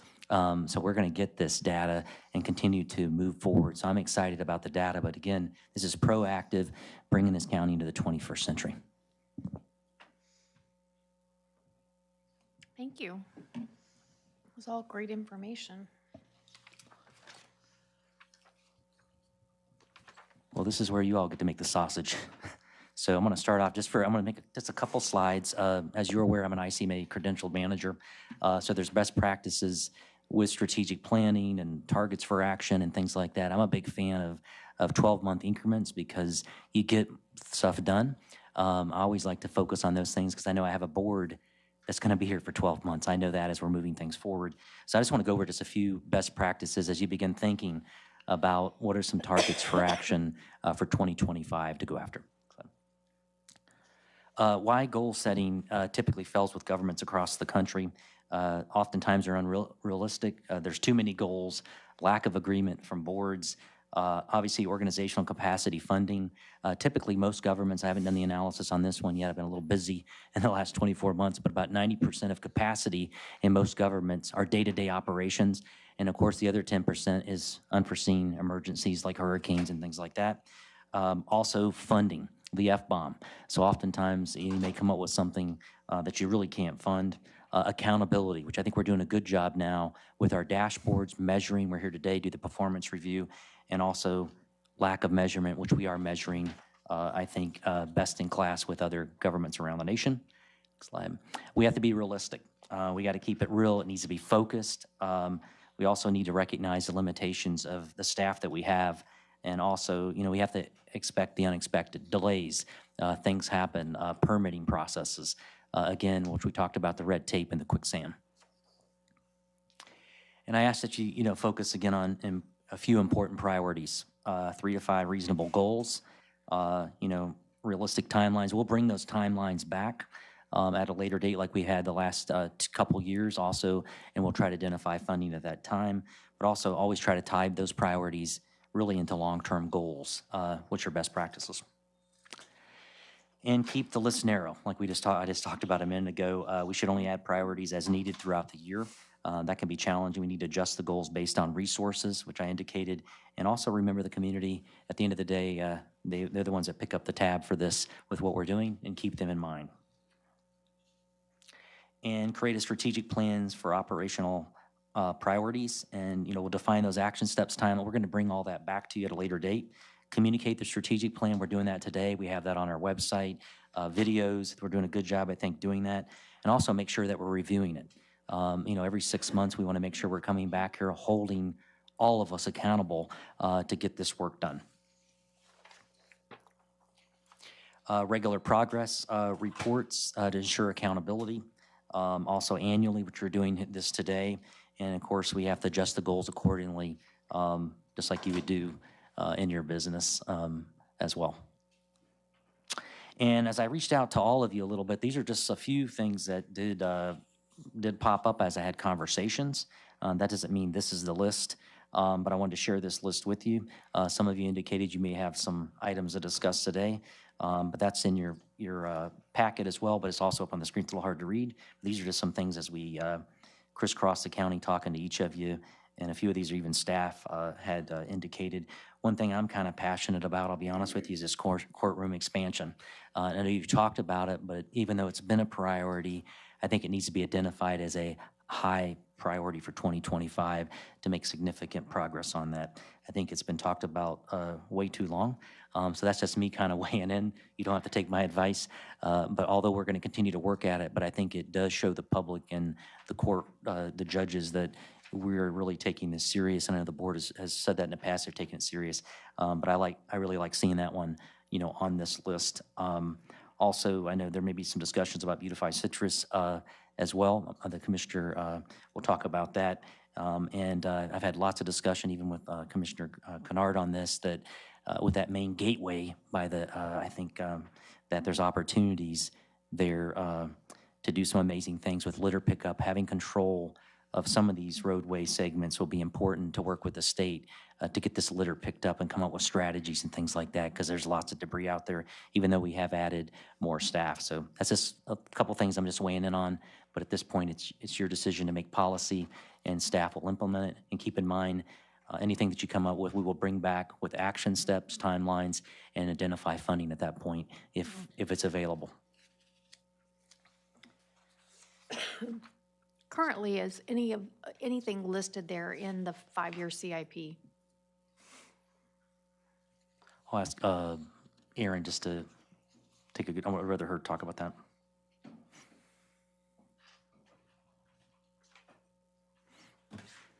Good morning, Chair, Commissioners.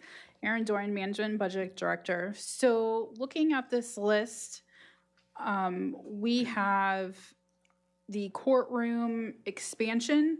We actually have a CIP project for that. Oh, thank you so much. So it's called basically the judicial expansion. However, the funding that's currently in there is $2.9 million. That's what the board approved for fiscal year 25. That funding, and speaking with Public Works, will most likely be needed for the Koch building. And then in fiscal year 26, we would be looking at increasing the funding for that project approximately $3.5 million to then do the construction or have the available funding to do the construction for the second floor in the courthouse. So there is funding there. However, I believe at the time when that particular project was put in, that they were just looking at what would need to be done on the second floor. I don't know that the Koch building was even being considered at that time. So obviously that will take funding. The Holder Industrial Park is not in the CIP. However, there is funding. We have their grant. We also had match. The grant did not require match. However, when the project was looked at, it was determined that there would be about another $700,000 that would need to be funded for the project to be completed. So when the board accepted that grant, we also put the match aside. So the funding is there for that project as far as I'm aware. I don't know when they start it, if that will be the final number, but that is what they're estimating at this point. So that is funded. The IABP, US 41 access, I am unsure what that entails, so I can't tell you if that is currently in the CIP. I would have to get with Public Works. There was funding in the budget for land development code. Again, I would have to check with Mr. Landon to see if that covers everything they need as far as funding to look at what the board has requested. New park acquisition, Citrus Springs, my understanding is that is a new project. We do have funding and park impact fees, specific districts, as well as the overall park impact fee fund that was created a few years ago. Just so you're aware, our impact fees do have a date on them in which they have to be spent. So both the individual park impact fee funds as well as the larger pot that was created a few years ago. So there are deadlines on that. Port Citrus, again, my understanding is that is a brand new project. And the Regional Evacuation Shelter, that is not in the CIP. However, it is on our LMS list of project. I will say I don't know that the estimate that's currently on the LMS project is accurate. There are several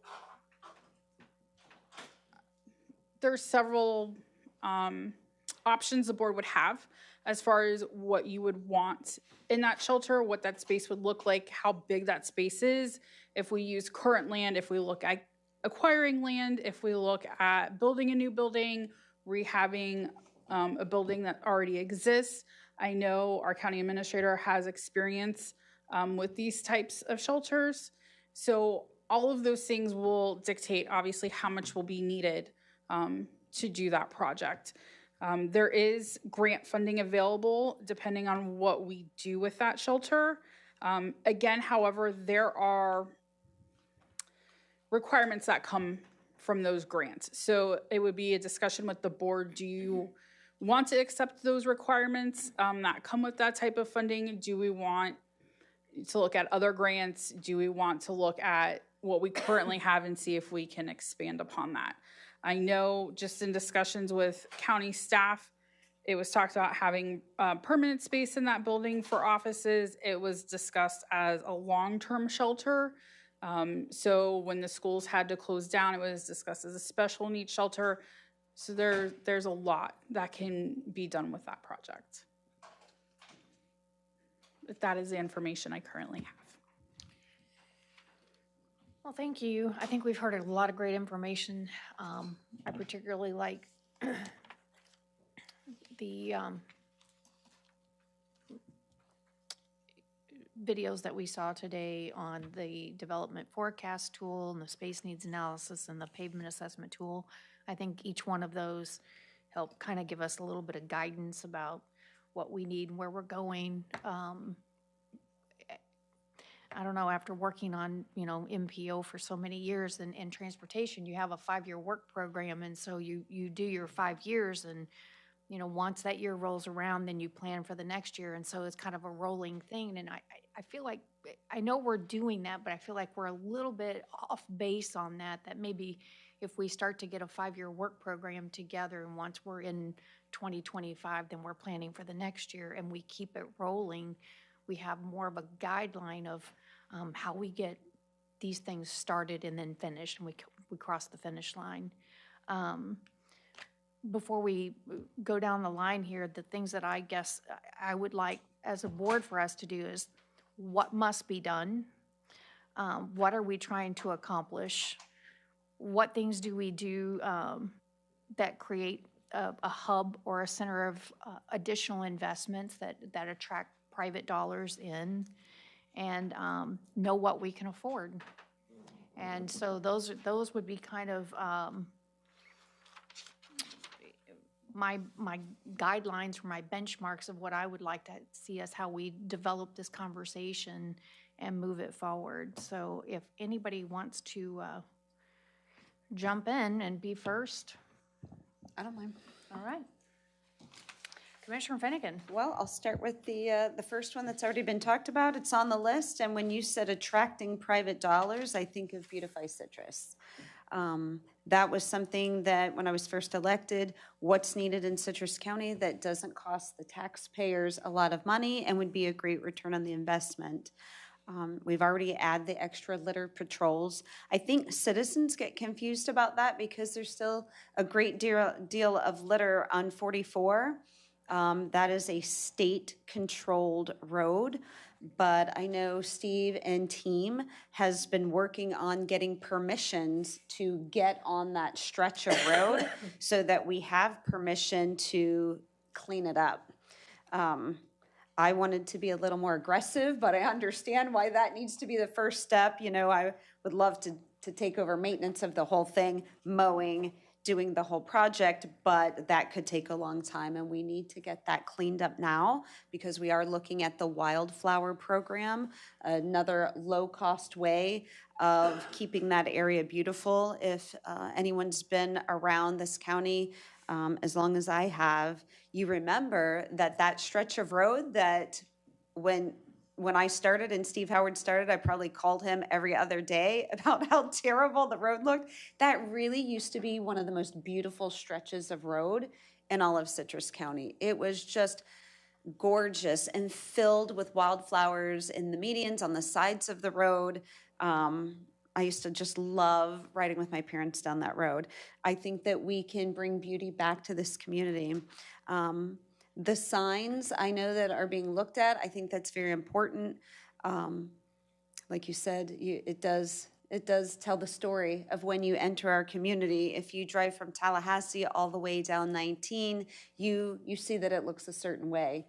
And it's not good, and people are littering, and there's junk, and I want when you hit Citrus County, you know that you've arrived. I can see these signs mounted up. I see them landscaped. They'll be in each one of our districts. I think that's a way that, again, attracting private dollars. They know they're coming to a private place. We talk about building correctly. This is the way to do it. I would also like throughout this next year, as we get our projects going, get our community excited about this. I would like to engage Keep Citrus Beautiful. Commissioner Kennard, you sit on that board. I would love for you to champion that on the board. And there's various garden clubs. And I used to work with some of them in my past employment because they have such big hearts and they donate things all the time. And this is right up their alley. So I'm looking forward to Beautify Citrus. Kind of everything rolls. Can I just kind of roll this all together? I've talked a lot about water, and that's will benefit us and on a state level. So keep encouraging our grants and staff with our septic to sewer projects. Eventually down the road, full water reclamation for golf courses and businesses and communities where we can. But also I'm going to educate myself more about flow. I realize for our rivers, we had that whole nitrogen presentation, but what I really got out of that is healthy rivers have healthy flow, which funnels into the next conversation about development. The one thing I have garnered about flow, what prevents that is more and more development in sensitive areas. So I think as a board, we need to be very cognizant about where we're allowing extra development and higher density, and we really have to keep them out of these areas. I would also like to see less RVs going in when it comes before the board, if I could just slide that opinion in there. So some things I've been thinking about with development in Citrus County, because this is probably the number one thing on people's minds in our community. When developers come up here, they really like to, I call it tickling of the ears of commissioners, right? They say things like, we need the housing, it's workforce development. Who of us would not agree with we need housing that's affordable for our workforce? Of course we do. But what happens is we give all of these entitlements and improvements, and we're not seeing anything built. So then the next one comes, and the next one comes, and we're still saying, well, we still don't have it. So it gets approved and approved, and we're not getting workforce housing. So if a developer stands before us, I want to see the proof. If they want us to increase density, I want to see how they've been partnering. Do they have an agreement with maybe schools or hospitals, our county government, the sheriff's office? The people that we need to stay and work here, are there any agreements in place? Are they working with someone? Are they willing to have an agreement to set aside a certain percentage for workforce housing? And I'm not talking about government affordable housing or whatever people are calling it. It's in government speak, it's low-income housing. I'm talking about workforce housing, because if we're talking about low-income or affordable housing in government speak, when we have our workforce, they're priced out of that. So for me, the low income brings in a lot of extra people to Citrus County that maybe aren't working, have no desire to work, but they're using a lot of our services. Again, workforce housing. So we as a board would have to decide, what is that? Because the numbers are all over the place. Is it 80 to 120% of the average income? Or is it a set rent? Is it a set housing price that we decide? What is that? We would have to decide that as a board. And then if they're saying, I want all this density, it's going to be workforce housing. Okay, well, what percentage and what's that rent going to be, or what's that average home cost going to be, and get some guarantees in place. The other thing that I fear is when they get all these entitlements, they just hold on to it. They just hold on to the property until it's valuable for sale. And that makes the developer very wealthy, but it's not helping the people of Citrus County. And that's what we need to be doing, is helping our people in Citrus County.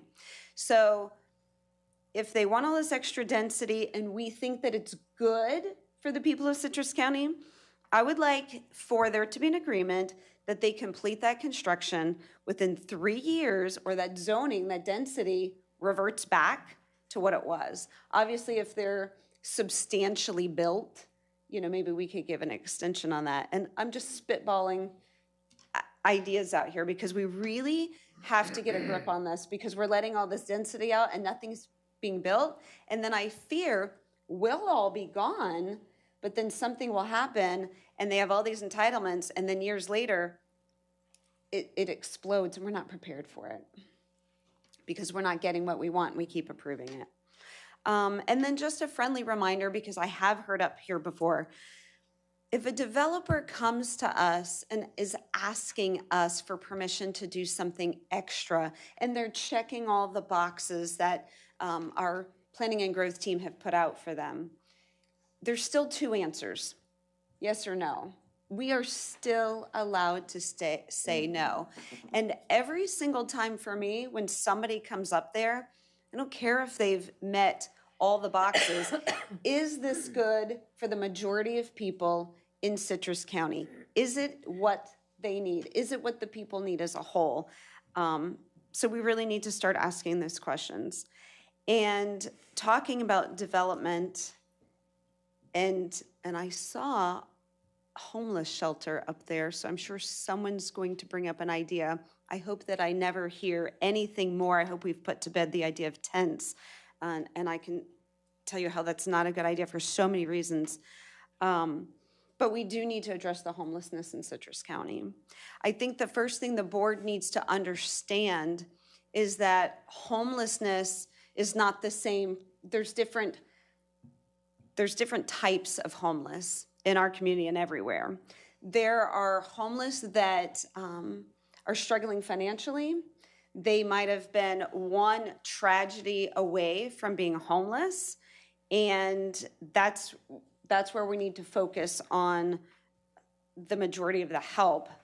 The lack that we've had for years in Citrus County, if we're really considering helping, is families. Because there are places for women to go and there are places for men to go. There's not a place for families to go together. And I have known this because I worked with it for years and years and years, and no one's really solved that issue.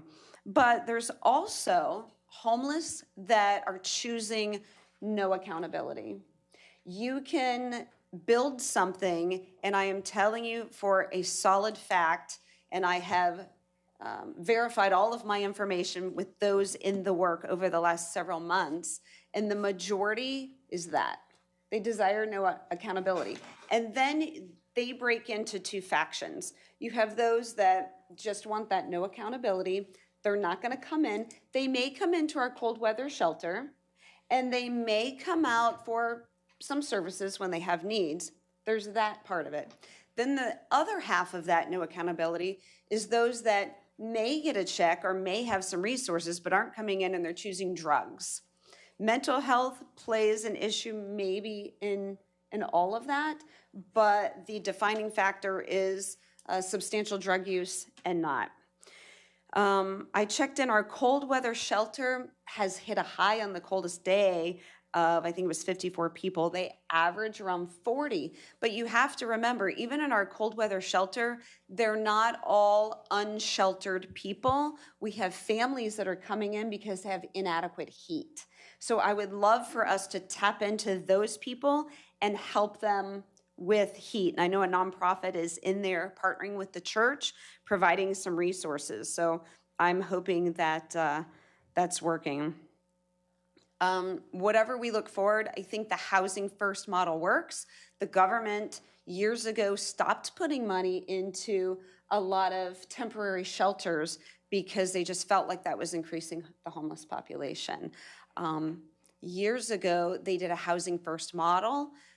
There's continual problems because we haven't addressed fully in our country mental health and drug addiction.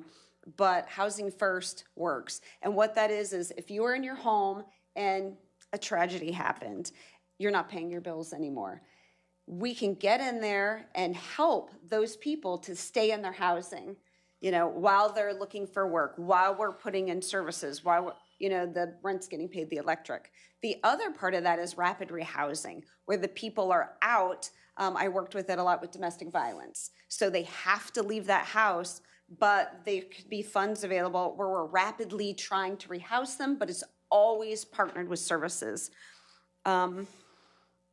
Nervous about some tent talk, and I did talk with our new sheriff, and he's not in the audience anymore, so I don't want to put a lot of words into his mouth. But at our most recent conversation, we were on the same page of a lot of this, and I think there's options. what we have to, and I hope we agree to do, is get the people out of the woods, because it's put out there. And yes, we need to help the people that shouldn't be there, the families, the people that are wanting to work and struggle. But there's a whole faction that are committing a lot of crimes, and that's illegal. So 3 things need to happen. All of them are helping. 1, families and people that want shelter, let's get them into shelter. We lack some family shelter, but we can get single men and single women in shelters today. There's space available. They just have to be willing to go in. 2, we're putting money into mental health service. If we could get those that they're out in the woods and it's the no accountability and it's dealing with mental health, let's offer services. 3, if they're there and it's drug use and they're committing crimes, no more overlooking. If they're out in the woods, they need to get put in some sort of rehab or be put in jail. Because let's face it, there's crimes being committed and the people of Citrus County are sick of it. And the last thing that can be done, and I know some nonprofits are doing it, some people are here, they moved here for a job that didn't work out. They moved here for a boyfriend or a girlfriend or something that didn't work out, or they had a falling out with a family member, and they just need to go back to their support system, and that's help that can be offered. A bus ticket, where's your support system? How do we get you there? How do we help you? And some nonprofits, and I know the United Way is one of them that's doing this right now. If the county comes together, it should be a partnership between possibly government, nonprofits, and law enforcement, mental health agencies, and rehab programs. The Sanctuary Mission, I know, does a lot with rehabbing also with addiction problems. And I've spoken to the director, Joe Libri, about family housing. They're not offering that yet, but I have heard some stirrings in the community. If this is really something that could be used, we could get around this. What I would encourage the board ahead, because I don't know what's coming up, because it says pre-construction. If this board would decide to put money behind this at all, and I don't know about construction, I will just say flatly, county government should not be operating a homeless shelter. We should not be doing it. We don't know how to do it. We have wonderful, wonderful housing people. I have ran a shelter, and I know as much the county shouldn't be doing it. If we wanted to put any funding behind it, that's a partnership. That's what we need to do, partner. We cannot take that on. If I could list a million reasons why. I feel like, but I don't know where it's going. I could jump back in later if we need to have this conversation. Because I don't know where everybody's heads are at. But I think since it's up there, maybe we all are agreeing that we have a situation and it needs not get out of hand. And I think that it can be fixed. I wouldn't say easily, but it's not that difficult. And I think that we have a partner in our sheriff right now, and I think some changes will be made. So I'm going to leave all of my ideas sit there for now. And then maybe we can have a discussion after everybody gets a chance. Thank you, Madam Chair, for the time. Sure. Commissioner Davis. Thank you, Madam Chair. Great comments on the homeless shelter. I'm the one who put that on there. And I want you to hear me very carefully when I say that I agreed with, I think, pretty much everything you said. Okay, so hear me out. I do have a proposed solution for that. If everyone could just keep an open mind and let me get through this. So Catholic Charities runs Tampa Hope, Pinellas Hope, and I believe they opened Hernando Hope. Yes, they had tents, but they are moving to pods now. Sleeping, lockable, heated, air-conditioned sleeping pods. Tents are basically an emergency last resort, and I think that is largely more suitable for city-type populations where they have like a big influx of emergency stuff happen. We have 17 acres between the jail and the juvenile detention center, so we have a NIMBY-free area. All we would need to do is grant them a 50-year lease on the 17 acres. So we don't run the shelter.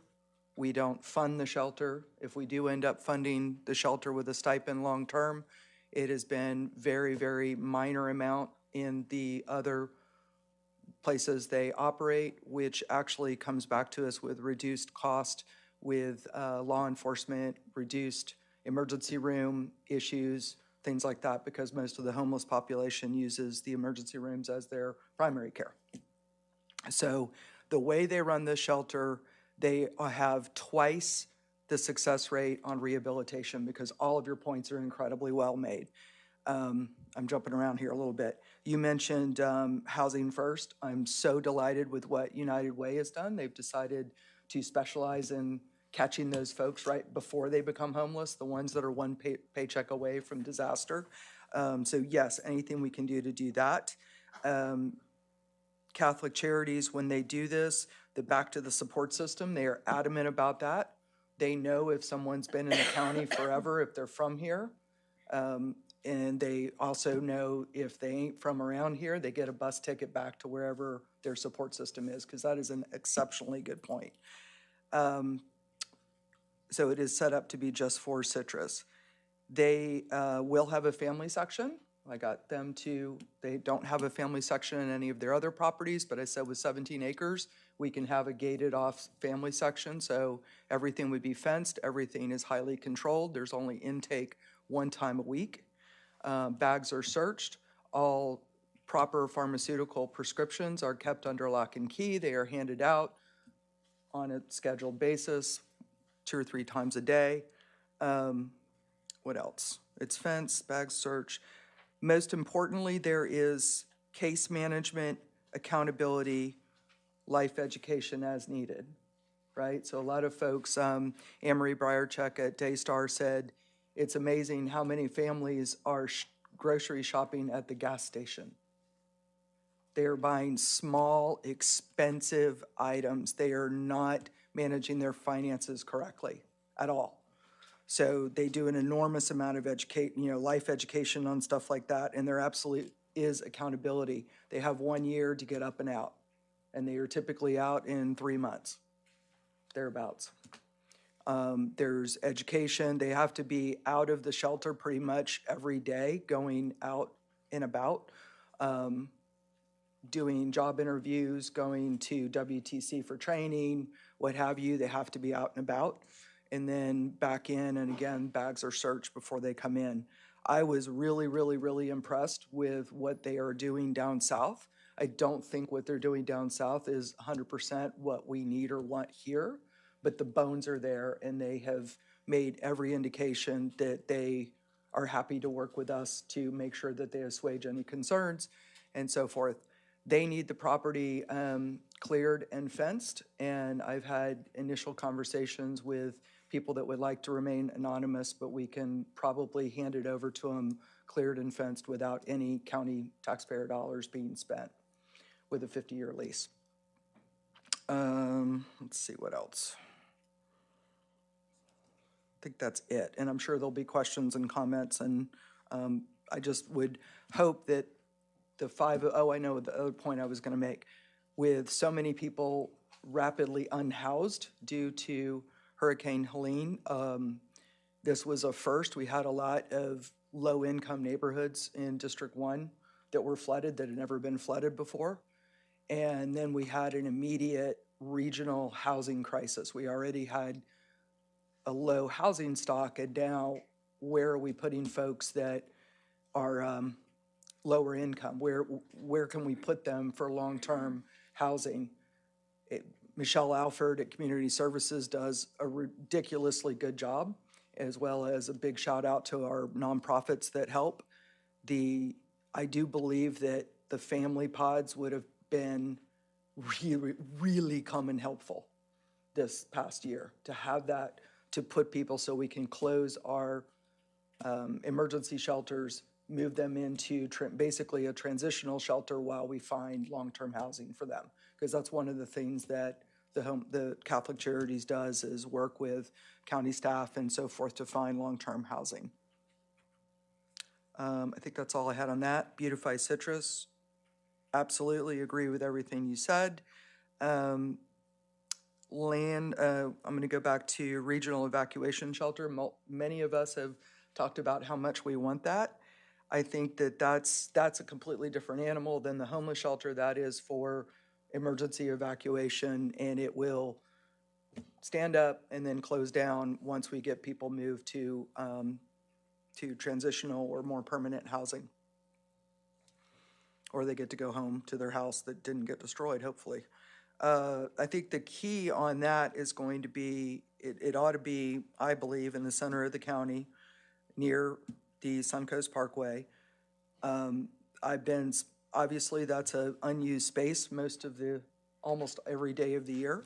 So we need to really think about what we could do to have that be a multi-purpose building. So meeting space, we're not big enough to have a convention center, nor will we be, but meeting space for business, smaller business groups is always good.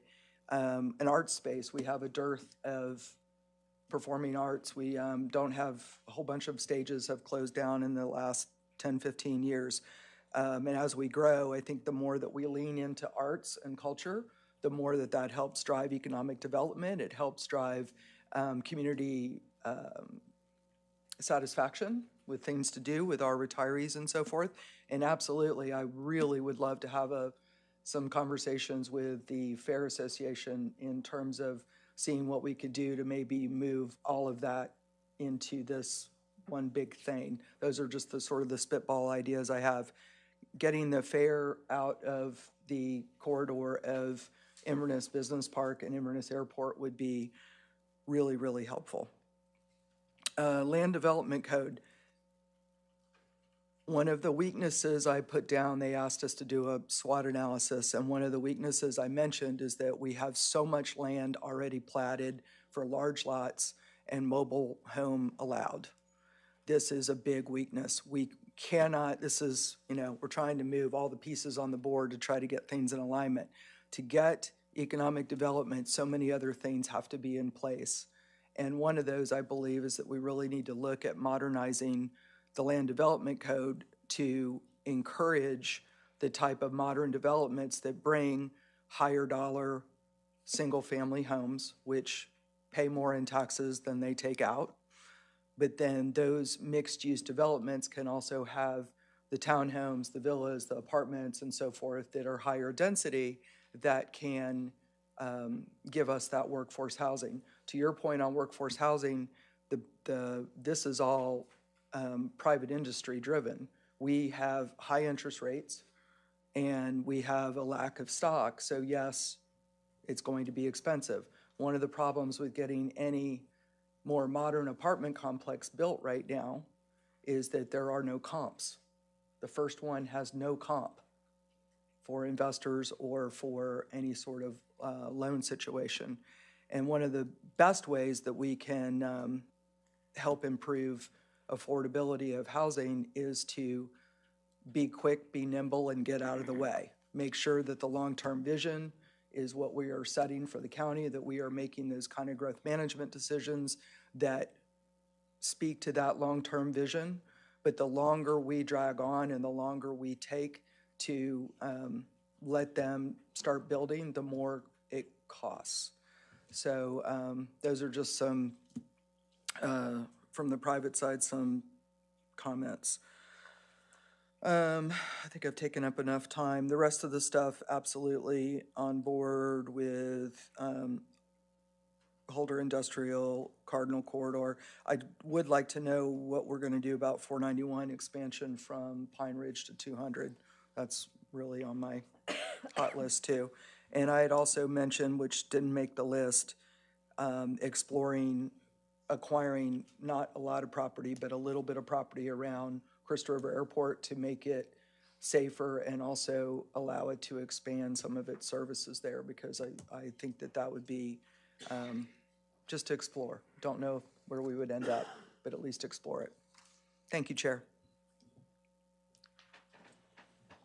Commissioner Kennard.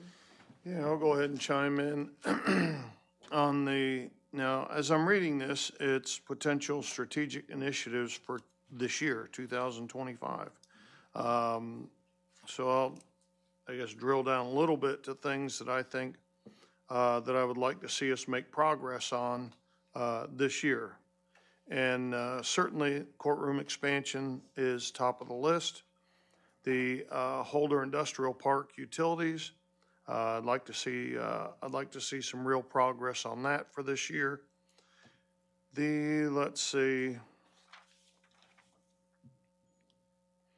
regional evacuation shelter.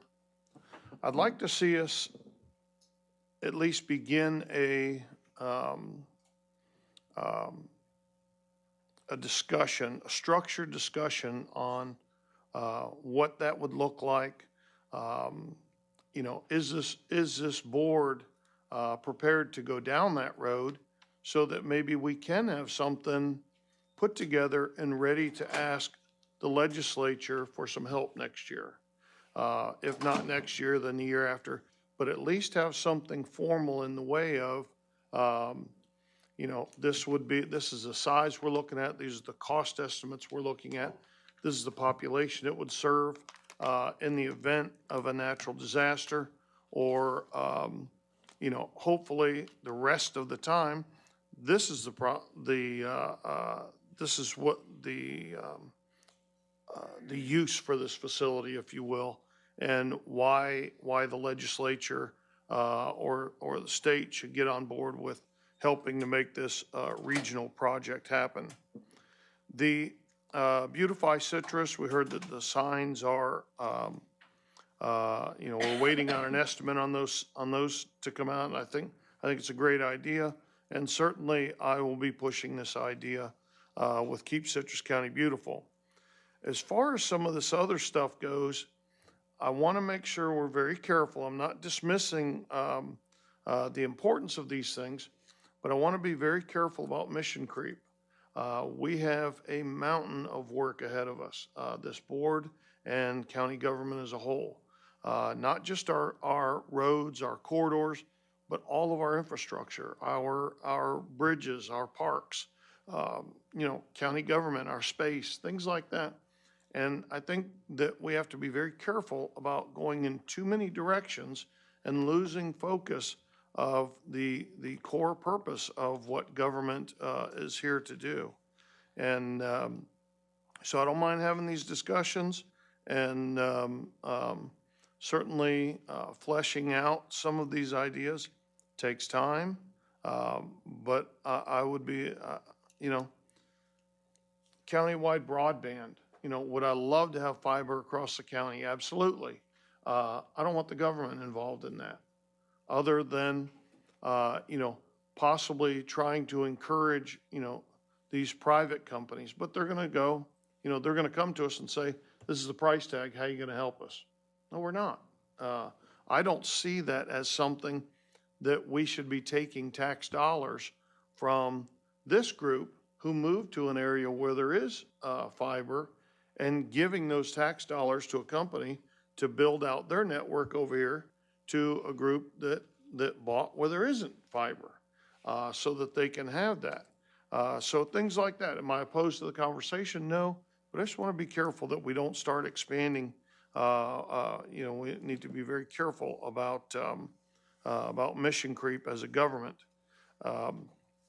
Modernizing the land development code, I'd love to see it. I'd like to see some discussion. I don't know quite how we get there, but I'd like to see some discussion about updating our comp plan. You know, I don't know if it's a total rewrite or reorganization of the comp plan, but I would like to see us looking at these bigger picture things for what our county looks like 25 years from now, 30 years from now, 50 years from now. Those types of things that are going to direct us. We saw a great slide presentation at the Water Authority meeting last week, showing demonstrating which springs, which areas could possibly be in trouble over the next, I think it went out to 2050, I think was the longest projection. Interesting enough, the Citrus County aquifer, the upper Floridan aquifer, where we pull our water from, is in remarkably good shape, okay? Doesn't mean we can dismiss any concerns, but it's in remarkably good shape. Equally as interesting, and I had them forward the slideshow to me, So I'll get that on the agenda for us just to see it. And maybe we can get Mrs. Folsom to come and give us a little better description of each of these slides. She'll do a far better job than I will, I assure you. But interesting enough, Gum Springs up in Marion County was the one in closest danger to going into violation of its minimum flow limit. There's virtually no development around Gum Springs at all. The developments that are pulling water from that same pool are over in Lake County, down into Orange County. So as those communities well south of our region, you know, are growing unsustainably, they're pulling water from that pool. And once the spring goes into a violation of the MFL, then it becomes very difficult to pull any water permits, including for Marion County that's doing nothing around Gum Spring right now, but they're going to fall into the same yellow or red area with swift mud that these other communities are falling into, the ones that are causing the problem. And that has been something I've mentioned up here several times, that, you know, the biggest threat to our water supply here in Citrus County is not what we're doing here, but it's the beast to the east of us. That growth over there is a concern. They pull their water from that pool, and the slides, interesting enough, show that even with the projected growth, the water permits, the huge water permits that they've pulled recently, still do not put us in danger even out to 2050 using SwiftMud's projections of violation of the MFLs. So these other things on here, I don't have an issue talking about them, having those conversations, but I want to make sure that we stay focused on the larger stuff, you know, conservation of land. What can we do to expand the parks that we've got? You know, does it mean going out and purchasing additional pieces of property, or does it mean hosting or having conversations with larger landowners about selling conservation easements to these organizations, statewide organizations, so that we can preserve some of that land so that 20, 30, 50 years down the road, Citrus County looks the way that we would envision it to look like. Commissioner Barrick. First, I'd like to start by handing some material to each one of the commissioners. This is material that has to do with my proposal for the Citrus Springs Park, and the name I'm proposing is Citrus County Retreat and Conference Center at Riverview Family Park. First, I'd like you to also know it's not in District 3, it's actually in District 5. And it's only about 2 miles from District 1. It's on the corner of North Citrus Springs Boulevard and CR 39. It has a building, as you can see from the pictures. I tried to give you an overview of what the park actually has currently. It has a main building that has a first floor and then bottoms, you know, and the bottom there are bathrooms.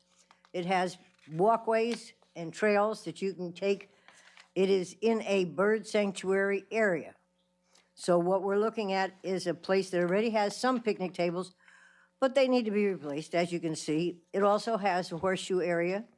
It has paved parking. It's accessible to a whole lot of people.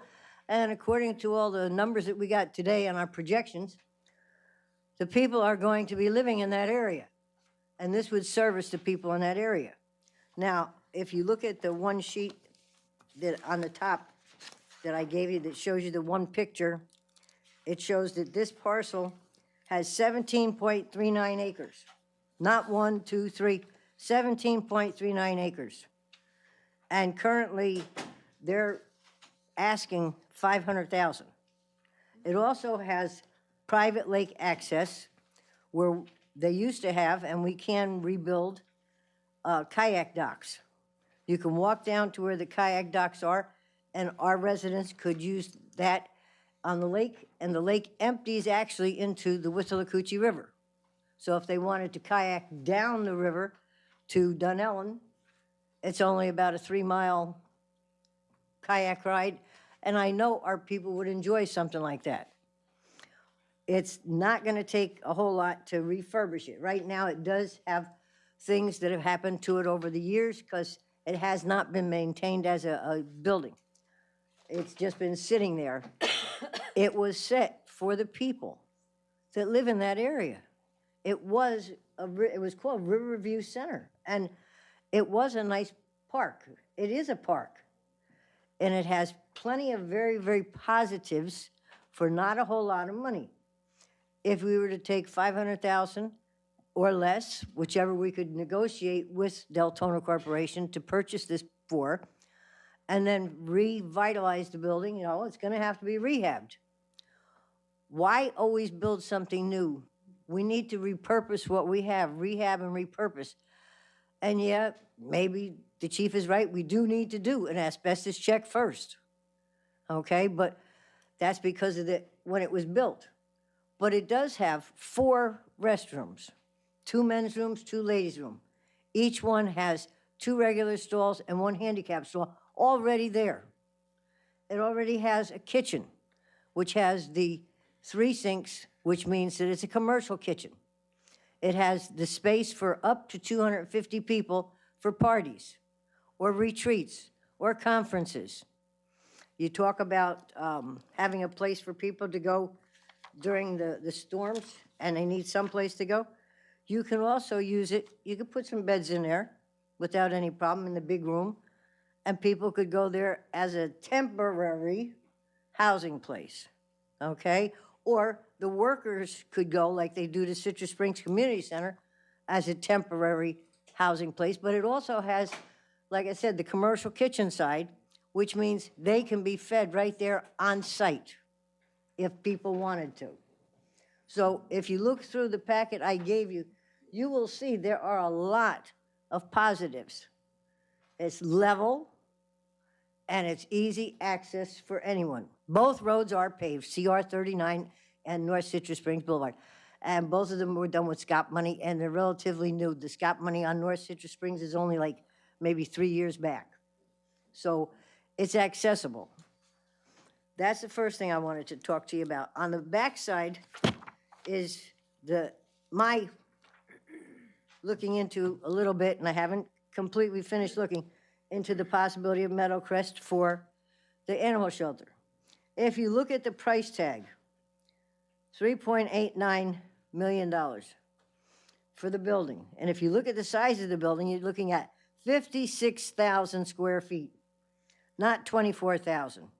You're looking at a 2-story, beautiful brick building that could accommodate the animals. It also has office space. It also has loading docks. It has everything that we would need. It's all empty out right now if you wanted to go see it, where we could put the kennels. And yes, it does need to be rezoned, but I did talk to someone, and it seems that the Board of County Commissioners are the ones that do the zoning. And if we were to decide that this would be a much less expensive, better facility, it would take about 4 months to get it rezoned. And then, yes, it does need the floor dug up, and they do have to put in different drainage so that you can go, drain this, use the water to clean the kennels, okay, and get the feces and everything else down into the drains where it belongs. But if you're looking at doing that, it's not going to cost as much to do as to build a building that's only 24,000 square feet. Okay, this facility is over twice the size of what you're looking at last week, and telling me 15.9 for bare bones, it's going to last 20 years. So when I think of money, I think of I want to spend it the best way possible that's going to last for the citizens as long as possible and will accomplish what we want. We want a building that we are going to be proud of as commissioners, to put the name Citrus County on it. It's in a very, very well located area. We just have to start making a little bit more choices the way we want. So that's why I gave you that one. Okay, when it comes to beautifying citrus, I like beautifying citrus, and I really think we need to get meetings together with the garden clubs, the HOAs, the civic associations, maybe the VFW, maybe the AMVETS, maybe, all the different organizations, get their help to get the flowers seeds out there where, figure out what roads we want to do it on. Let them do the work. Let them volunteer. I mean, the Rotary has people on all the main roads that say this section is the Rotary and they keep it clean. Well, maybe they're not doing such a good job all over the place, but they are, they said they took the responsibility for it. Why not do the Beautify Citrus using all of the people that volunteer in our community instead of somebody else? We have people that would love to do that. I know the garden clubs. I've talked to different people and they say, we love to beautify. Yeah, we do need the signs, and that would be the responsibility of the board to get some really nice looking signs. But if you go across the bridge at 200 by Stump Knockers, we have to do something there because you've got a rickety old bridge that needs to be replaced, and everybody knows it needs to be replaced. And then you put up this beautiful big sign. To me, it's nice to put up a sign there, but it doesn't make sense when you go across this little bridge that you got to, watch what you're doing or you're going to hit somebody. So we also need to move ahead with our construction and our reconstruction and our rehabilitation of our main roads. And 491 definitely needs to be done to 200, and 200 definitely needs to be done down to at least Stump Knockers. So we have to find that money somewhere. We have to look for grants. We have to look for stuff from the federal government. There has to be some money out there for us to work. And I think that should be one of our things, to get somebody on that, get them looking to get the money so that we can get these accomplished and over the gate, get them built. Our county is not going to stay small forever. And it is growing in leaps and bounds. If you looked at the numbers that they had this morning that they gave us. So when I look at the list of things, the Beautify Citrus is nice. I do like that, but I also think we should get with the other organizations in the county. Broadband is necessary. I don't care who you are, broadband is necessary. We need to get with one of the, one, two, three, whatever we can. Broadband needs to be out there. If we have people walking in the forest, okay, which we do. They're out there having a good time, something happens, and there's no cell service.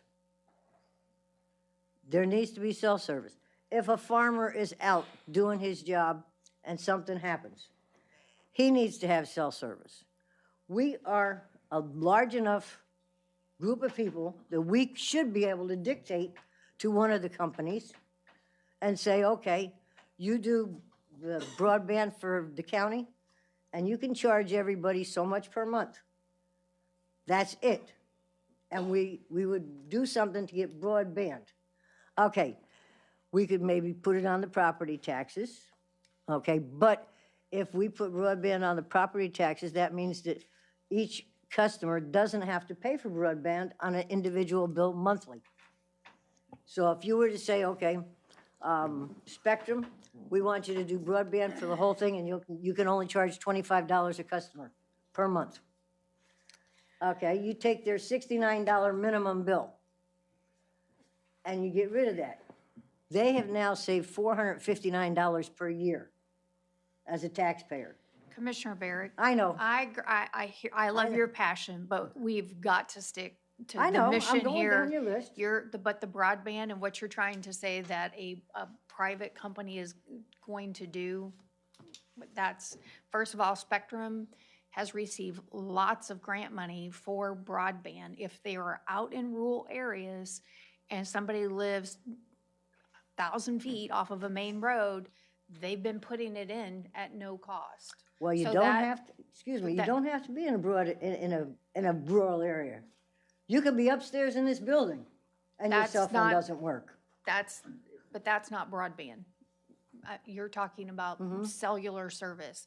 So, I mean, I appreciate what you're saying, but we have got to stick to the mission Okay. of defining our goals. All right, Holder Industrial Park, definitely. That needs to get moved, moved this year. Within the next 18 months, it really has to get moved. We need to get more of the industrial park done, not just, but we need to get the water there and everything else. The other ones, we've got them on the list, that they're gonna be done, and the funding is somewhere there, so I don't wanna go past that many things to do, because if you make the list too big, we're never gonna get any of it done.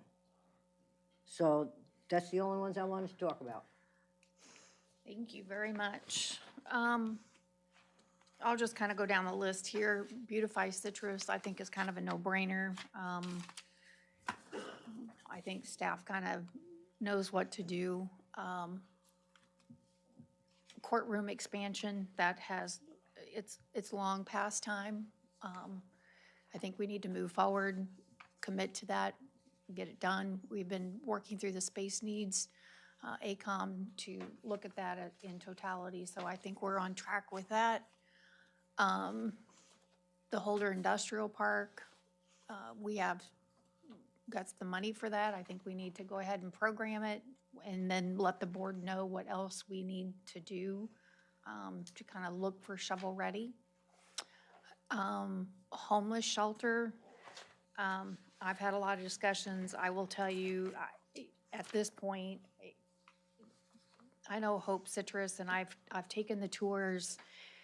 I would have a real concern to bring somebody else into our county at this point, because I really don't know what that means. They're operating in Pinellas Park, they're operating in Tampa, and wherever else they're at. And I would have a concern to know that we're not moving people from, if it's an overflow. I would want to make sure that we're doing it on a localized basis, working with our nonprofits. And as being the chair of the Public Safety Coordinating Council, I've been working with Joe, our contract manager, and Core Civic, and talking about doing recidivism programs, getting education programs in there, helping with getting GEDs, getting training, and I actually just had a meeting on it yesterday, and I think those are all things that we can work through. And as far as feeding, I mean, the churches feed constantly, and there's all kinds of programs, and I've worked with George over at United Way. There's some people that just absolutely want to be homeless. They do not want to be in a shelter, and I've even, through the Florida Association of Counties, I've heard sheriffs talk about the fact that they'd rather go to jail than to go to a homeless shelter, because there's rules in homeless shelters. You go to jail, there's no rules. I don't think we're there yet. I don't think that we've utilized all the tools in our toolbox before we go down that road. That's my concern for that. I'm not for sure what the IABP US 41 access funding and pre-construction, I'm not familiar with that. Oh, that's the emergency, okay. We absolutely have, I mean, we have our other $9 million that we were approved by the state. Looking forward to getting that done and continuing working on that, making it shovel ready. Let's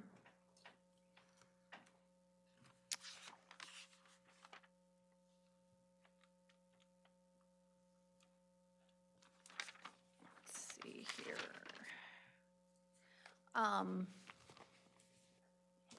Modernizing the land development code, I think there's things that we can do on there. One of the things I was listening is,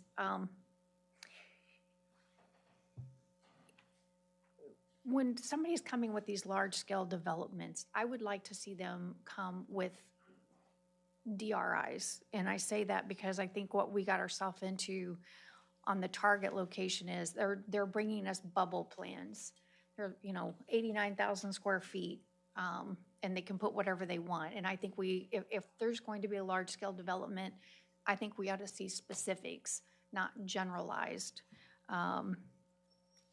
You know, we can go down the list. We have high unemployment.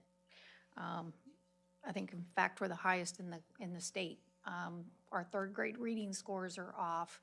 We have got to get ourselves into a position that we're in the chicken or egg mode. We are having a hard time attracting businesses because we don't have a workforce. And so we've got to create an environment where we've got a workforce so that businesses want to come also. So I think there's a lot that goes into that. As far as I would really like to see staff have a presentation by maybe Michelle Alford from Housing, the Director of Housing. I have had many conversations with her, and I asked her, I actually watched a presentation by 1,000 Friends of Florida recently on the Live Local Act, and I'm not really sure how to interpret this, but what was said in that presentation was Citrus County is within the margin of error. We're only one of 2 places in all of Florida that has enough affordable housing.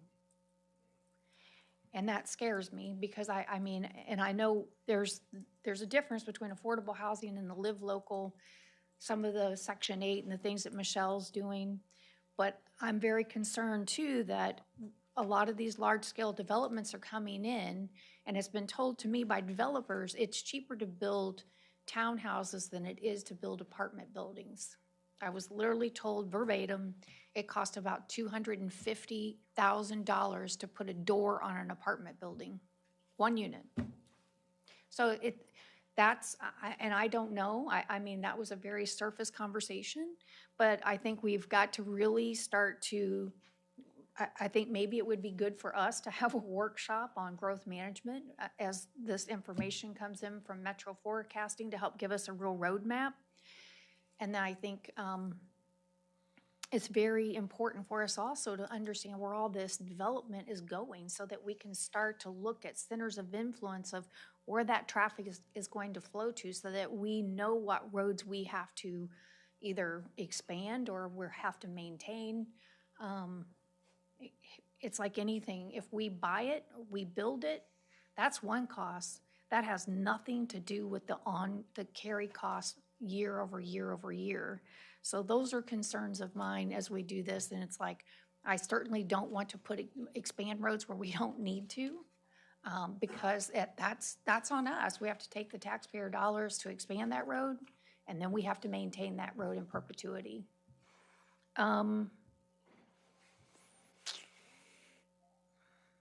New park acquisition, I mean, it's a beautiful piece of property.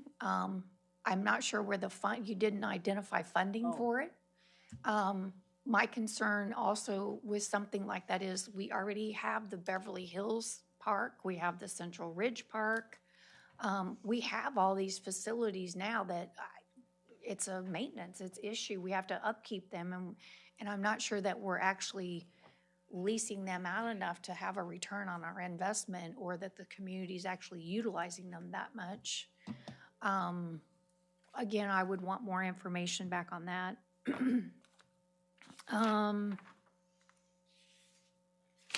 And Port Citrus development, I guess we'll continue to see where our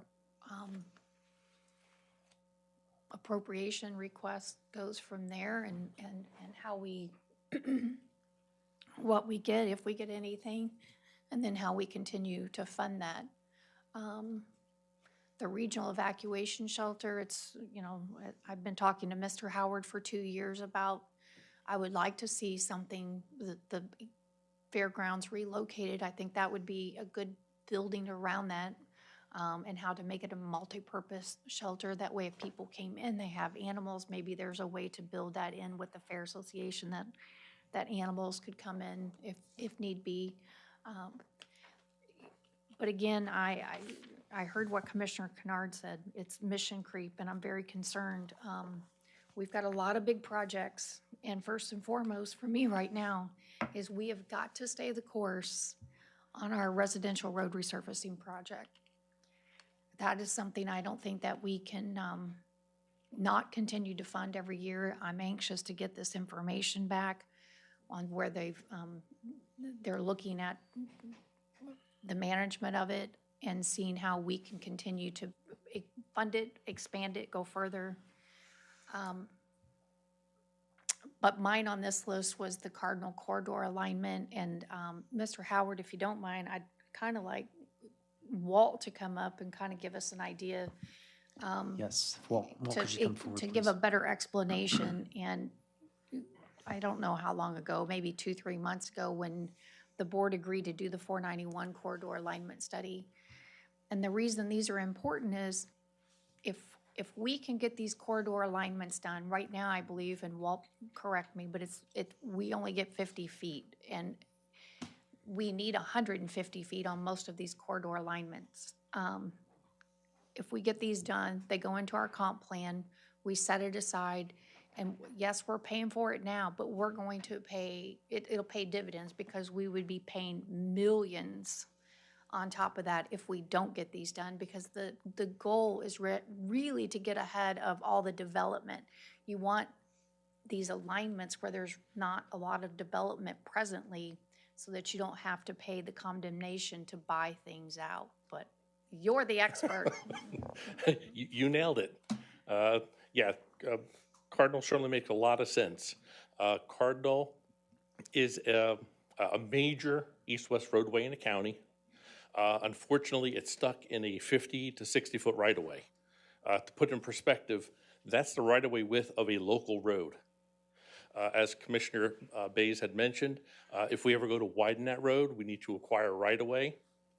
Our standard for a major roadway is 150 feet. You can imagine adding 100 feet of right-of-way to that road, and if development were to occur, business, parking, gas station, we're now acquiring fuel tanks, parking spaces. So not only are you acquiring the land, but you're also going to acquire the improvements on that land. If there are gas tanks, we're buying those fuel tanks and relocating, or possibly putting that business out of business. So being proactive, getting a corridor alignment along our major roads helps to prevent that. It helps give businesses an idea which side of the road we're going to be on. This way, if they come in for a rezoning, we can negotiate with them. We already know we have a footprint in the sand, which side of the road we're going to widen. Even if they're not going to improve it, we can at least approach the property owners if we have funding for road widening. Again, an alignment is already set. It just puts us that much farther ahead in the program. So Cardinal is part of the IMA coming up 589, and then you will have 495 would be the next alignment. Yes. I would think. I've already gotten calls. I guess Crystal River had a presentation, the city council.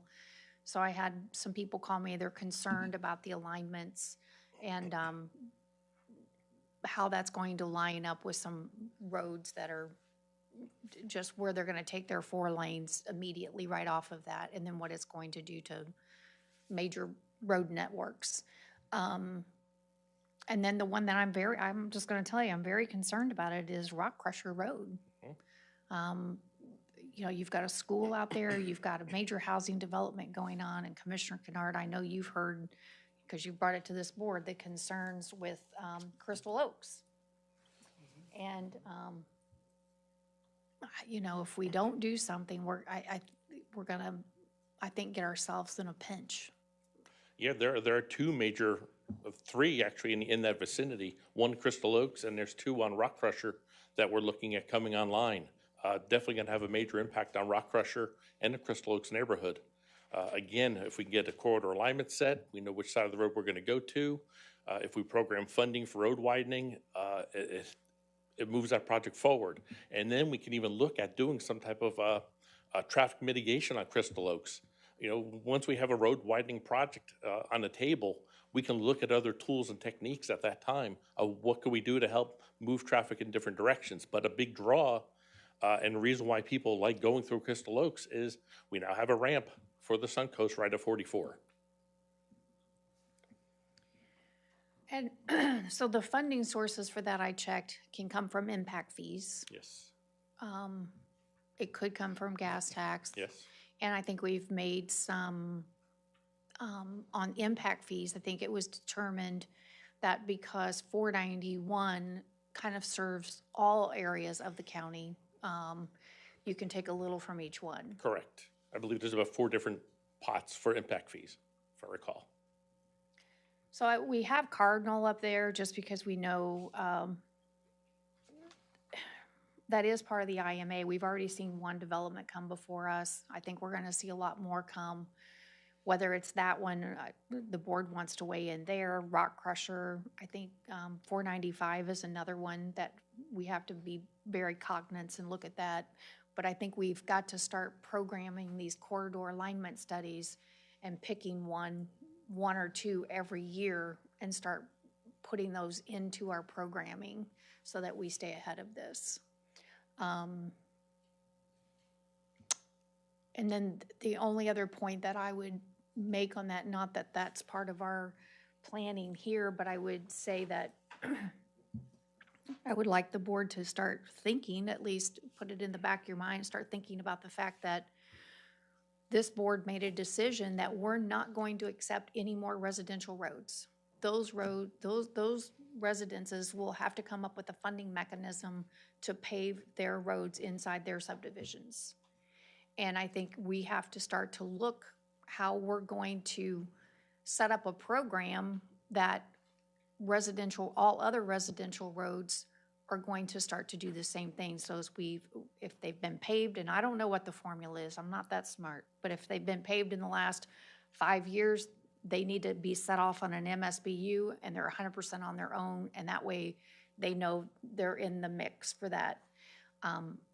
I don't know how that works, but I think we've got to do something going forward because it's not sustainable the way we're doing it. I don't think we can stay the course on how we're going to fund year over year. And I think it's an unfair proposition to say that some residents are going to pay ad valorem taxes and pave everybody else's roads, but their roads they're going to have to pay for them individually in their subdivision. So that's a whole nother subject matter, but I would like you all to start thinking about along those lines. So I don't know if I raised any more questions or if anybody has any other input based on Commissioner Davis. I'll start where you ended, which is the residential road resurfacing. I think that's a conversation, not particularly for now, but I'm on board with that. And I've actually sort of thought some ideas to help us transition to that, so no one's hurt too badly. But to circle back to trying to keep this on track, to keep our added goals small, you said Beautify Citrus was a no-brainer. I agree. The Cardinal Corridor alignment, I think, is critical. Courtroom expansion, critical. Holder Industrial Park, we already have the funding, I believe, for that, so that's good to go. Seems to be a lot of interest in modernizing the land development code, which is good, and regional evacuation shelter, maybe.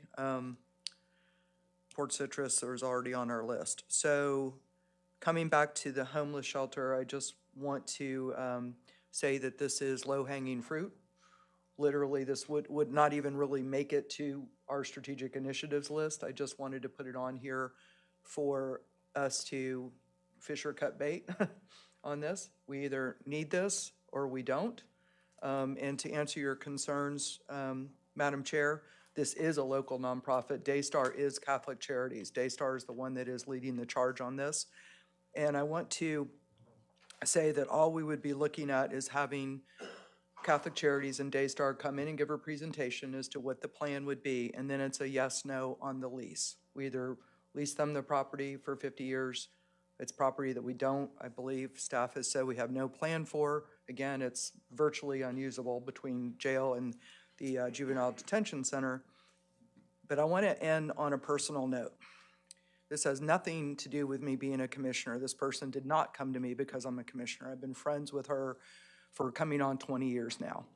And she has a son who is 31 years old, and he went badly bipolar in that tipping point between teens and early 20s. He got increasingly bipolar and has a pretty severe case of it.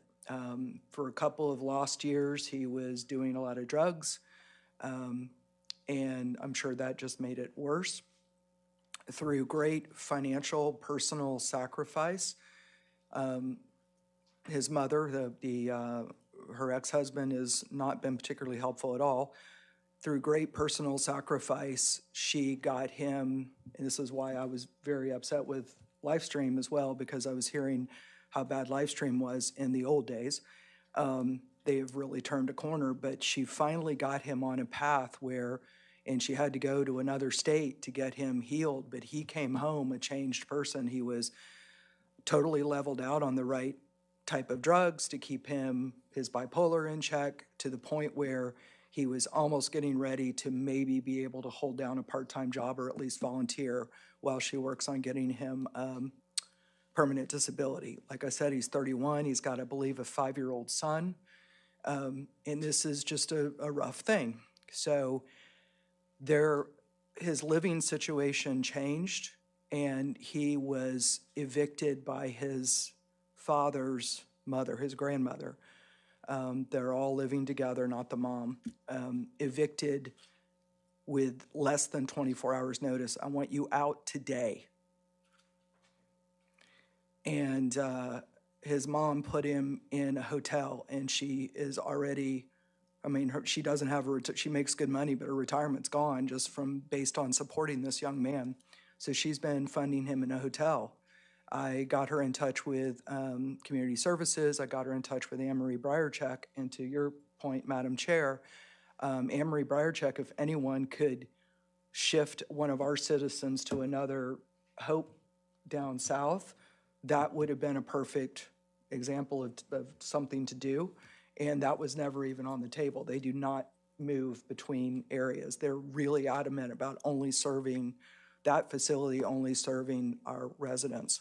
So this only unfolded in the last week, and I said to Administrator Howard, I said, I have no place to send this kid to. Now, guess what's going to happen? If she wants to save money, she's going to go to the really bad motel down in Homosassa that has, even Anne-Marie Briercheck said, I work in these homo services. She goes, I'm scared to go in there. The drugs and everything. What happens when this young man who is just about to re-enter productive society ends up having to stay in a place like that? And she's not able to offer him a place where she lives, unfortunately. So it's just that is why that is the face of homelessness. Yes, there are people that are so far gone they will never be recovered, ever. There are people that belong, I heard, in jail or in rehab. Yes, absolutely. This young man did a lot of time in rehab to get where he is. And so I would just ask this board, please just hear them out. Let's do a presentation, hear what the plan would be, and then make your play, yes or no, on leasing 17 acres. That's it. And then it doesn't have to go farther than that. We're out of it. It's a public, it's just letting private nonprofit handle it. Well, I know that there's been also discussion on that 17 acres that eventually that would be a primary location to have felony court so that you gain the efficiencies. You're not transporting inmates back and forth, and that you would set up, and then you would leave all your civil courts here. So, I mean, that 17 acres is a big piece of land for that, and I know that that's been another discussion for the use of that property. Commissioner Finnegan. I've heard the same thing, yes, to the felony court. And respectfully, Commissioner Davis, you started by saying, I understand your idea, and that's why I actually talked to the lady that runs Catholic Charities, because I knew it meant a lot to you, and that was last year. But you said we needed to either fish or cut bait, and for me, it's going to be cut bait on that idea. I feel terrible for your friend. I worked for a lot of people trying to find housing. I've also seen, and I don't know that it's that situation, but people that were paid for private accommodations can tank going to a shelter because they know a paid-for private accommodation. There's beds. There are beds available today in Citrus County for single people. So I really didn't want to do this publicly, but I can't talk to you about this non-publicly. So not to say anything. I know Anna Marie Briarcheck, and I have for years, and love that she's at Daystar, and I think they're doing a great job. As Catholic Charities, worked with them too. But when I talked to the person running it, you know, I knew all the right questions to ask about verification. Oh, we don't, you know, move people. And when you get to the crux of it, people are homeless. They don't normally have identification, and that's very loose. And when I said there's beds available for single people, and that I do recognize the need for some family housing, we have that gap, I was told by her, if somebody has a vacant bed in Citrus County, they're doing something wrong. And I adamantly disagreed with that because, again, certain populations don't want the accountability, and there's accountability there. The other thing that concerned me was she said she would never have an empty bed or a tent because how would she explain that to her funders? And then again, there's always going to be a waiting list. Where are they going to stay? Well, out in the woods. That's precisely what I'm trying to not have happen. So yes, I truly believe that that model will bring a lot more people into this county. And then what's going to happen next? Because a lot of these people are not going to be employable. We need more services. We need more low-income housing, not workforce housing. People are struggling where to put people. Michelle Alford is struggling where to put people. So no, that's 17 acres and that large of a facility. I think we collectively want to help the homeless. In my experience, which has been vast, that's not the way to do it. And like I said, on a smaller piece of property and for families with the right nonprofits, that can be accomplished. 17 acres, 50 years, that's a long time. That is a community asset for the people of Citrus County. And I think there are some very important uses for that. I know where your heart is. Your heart is for helping, and I think that's so commendable. So, you know, if we're not agreeing how to get there, please, you know, please only take that in the most positive way, because I understand that I think we all have that desire to help the people that we serve. Commissioner Barrick, I wanted to point out about the wildflower program. Love the idea of getting people to help seed, but the state will actually do that. We have to buy the seeds. They will actually do the planting on their strips of highways. But on county roads, if we can get to that level, I love that idea. And this is beautiful. I'm not familiar with this, so I did want to ask you one question. I brought it up on Google Maps on my phone, and I could see behind it, there's a small lake area, and then it looks treed, and then there's a larger lake area. I couldn't tell on the map. Can you get to the larger area, or are you locked in that one small lake area? Okay, from the lake, there's like a little channel. That goes to Withlacoochee River, not another lake. It goes to the Withlacoochee River. So you can get out. And, yep, you can take your canoe or your kayak and go right through and go to the Withlacoochee River and paddle up or paddle down, whichever direction you'd like to go. I will say that my curiosity is piqued for the amount of land and the price and possibly the use, but I'd like more information. You know, I don't know how much park money is available for that. Recreation, I think, is important for me. I don't know, Commissioner Kennard's on that side too. Tourism, Chair of Tourism sitting here.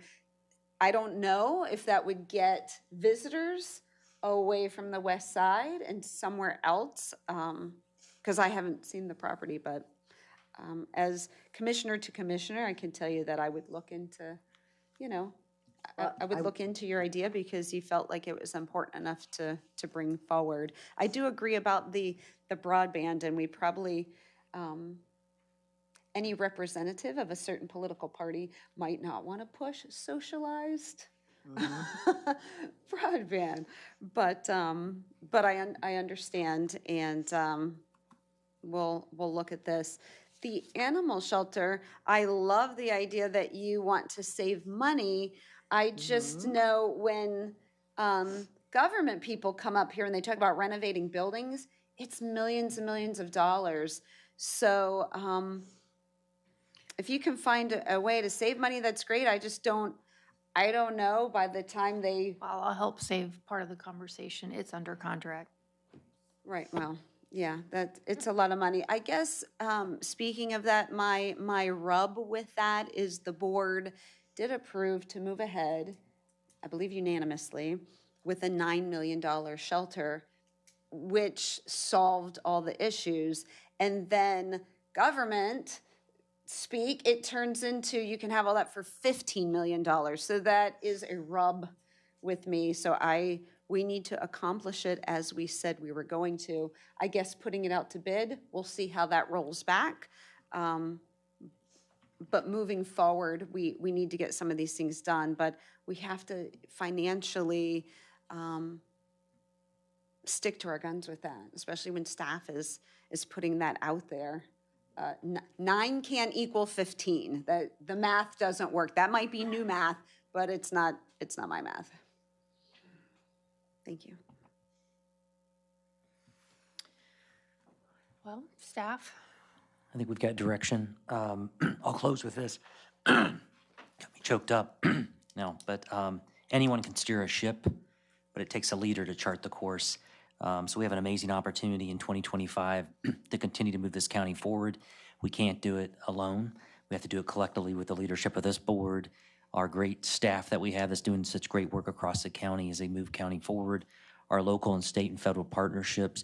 If there was ever a time, now is the time to unify collectively all these partners to move this county forward.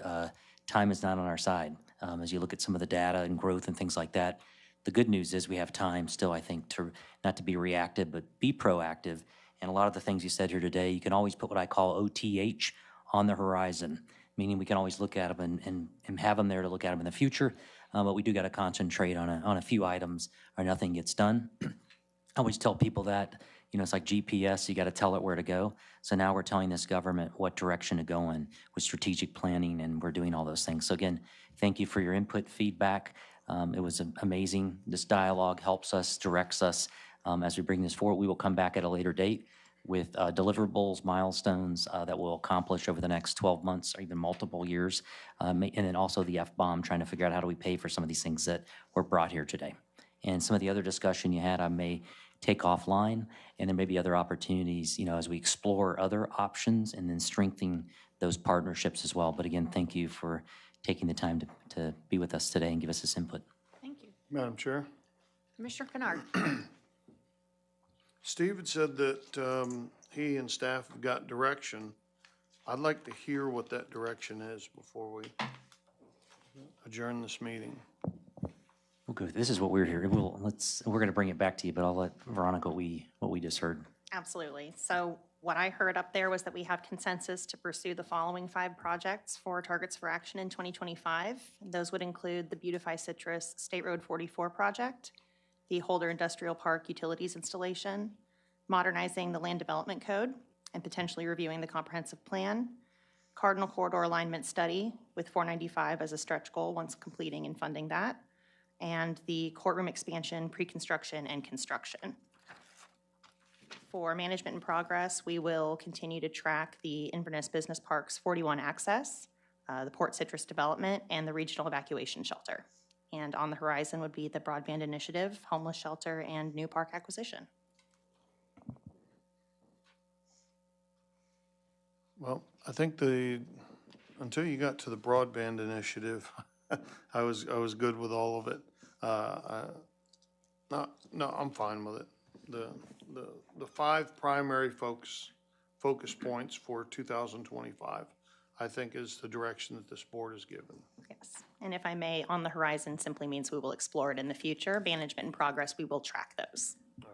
And it may come up typically you know, it could be a list that the next time we meet, it could be on that list. It's just, this gets carried over. That's all. All right. Does that complete us? All right, well, we are adjourned until our board meeting at 1 p.m.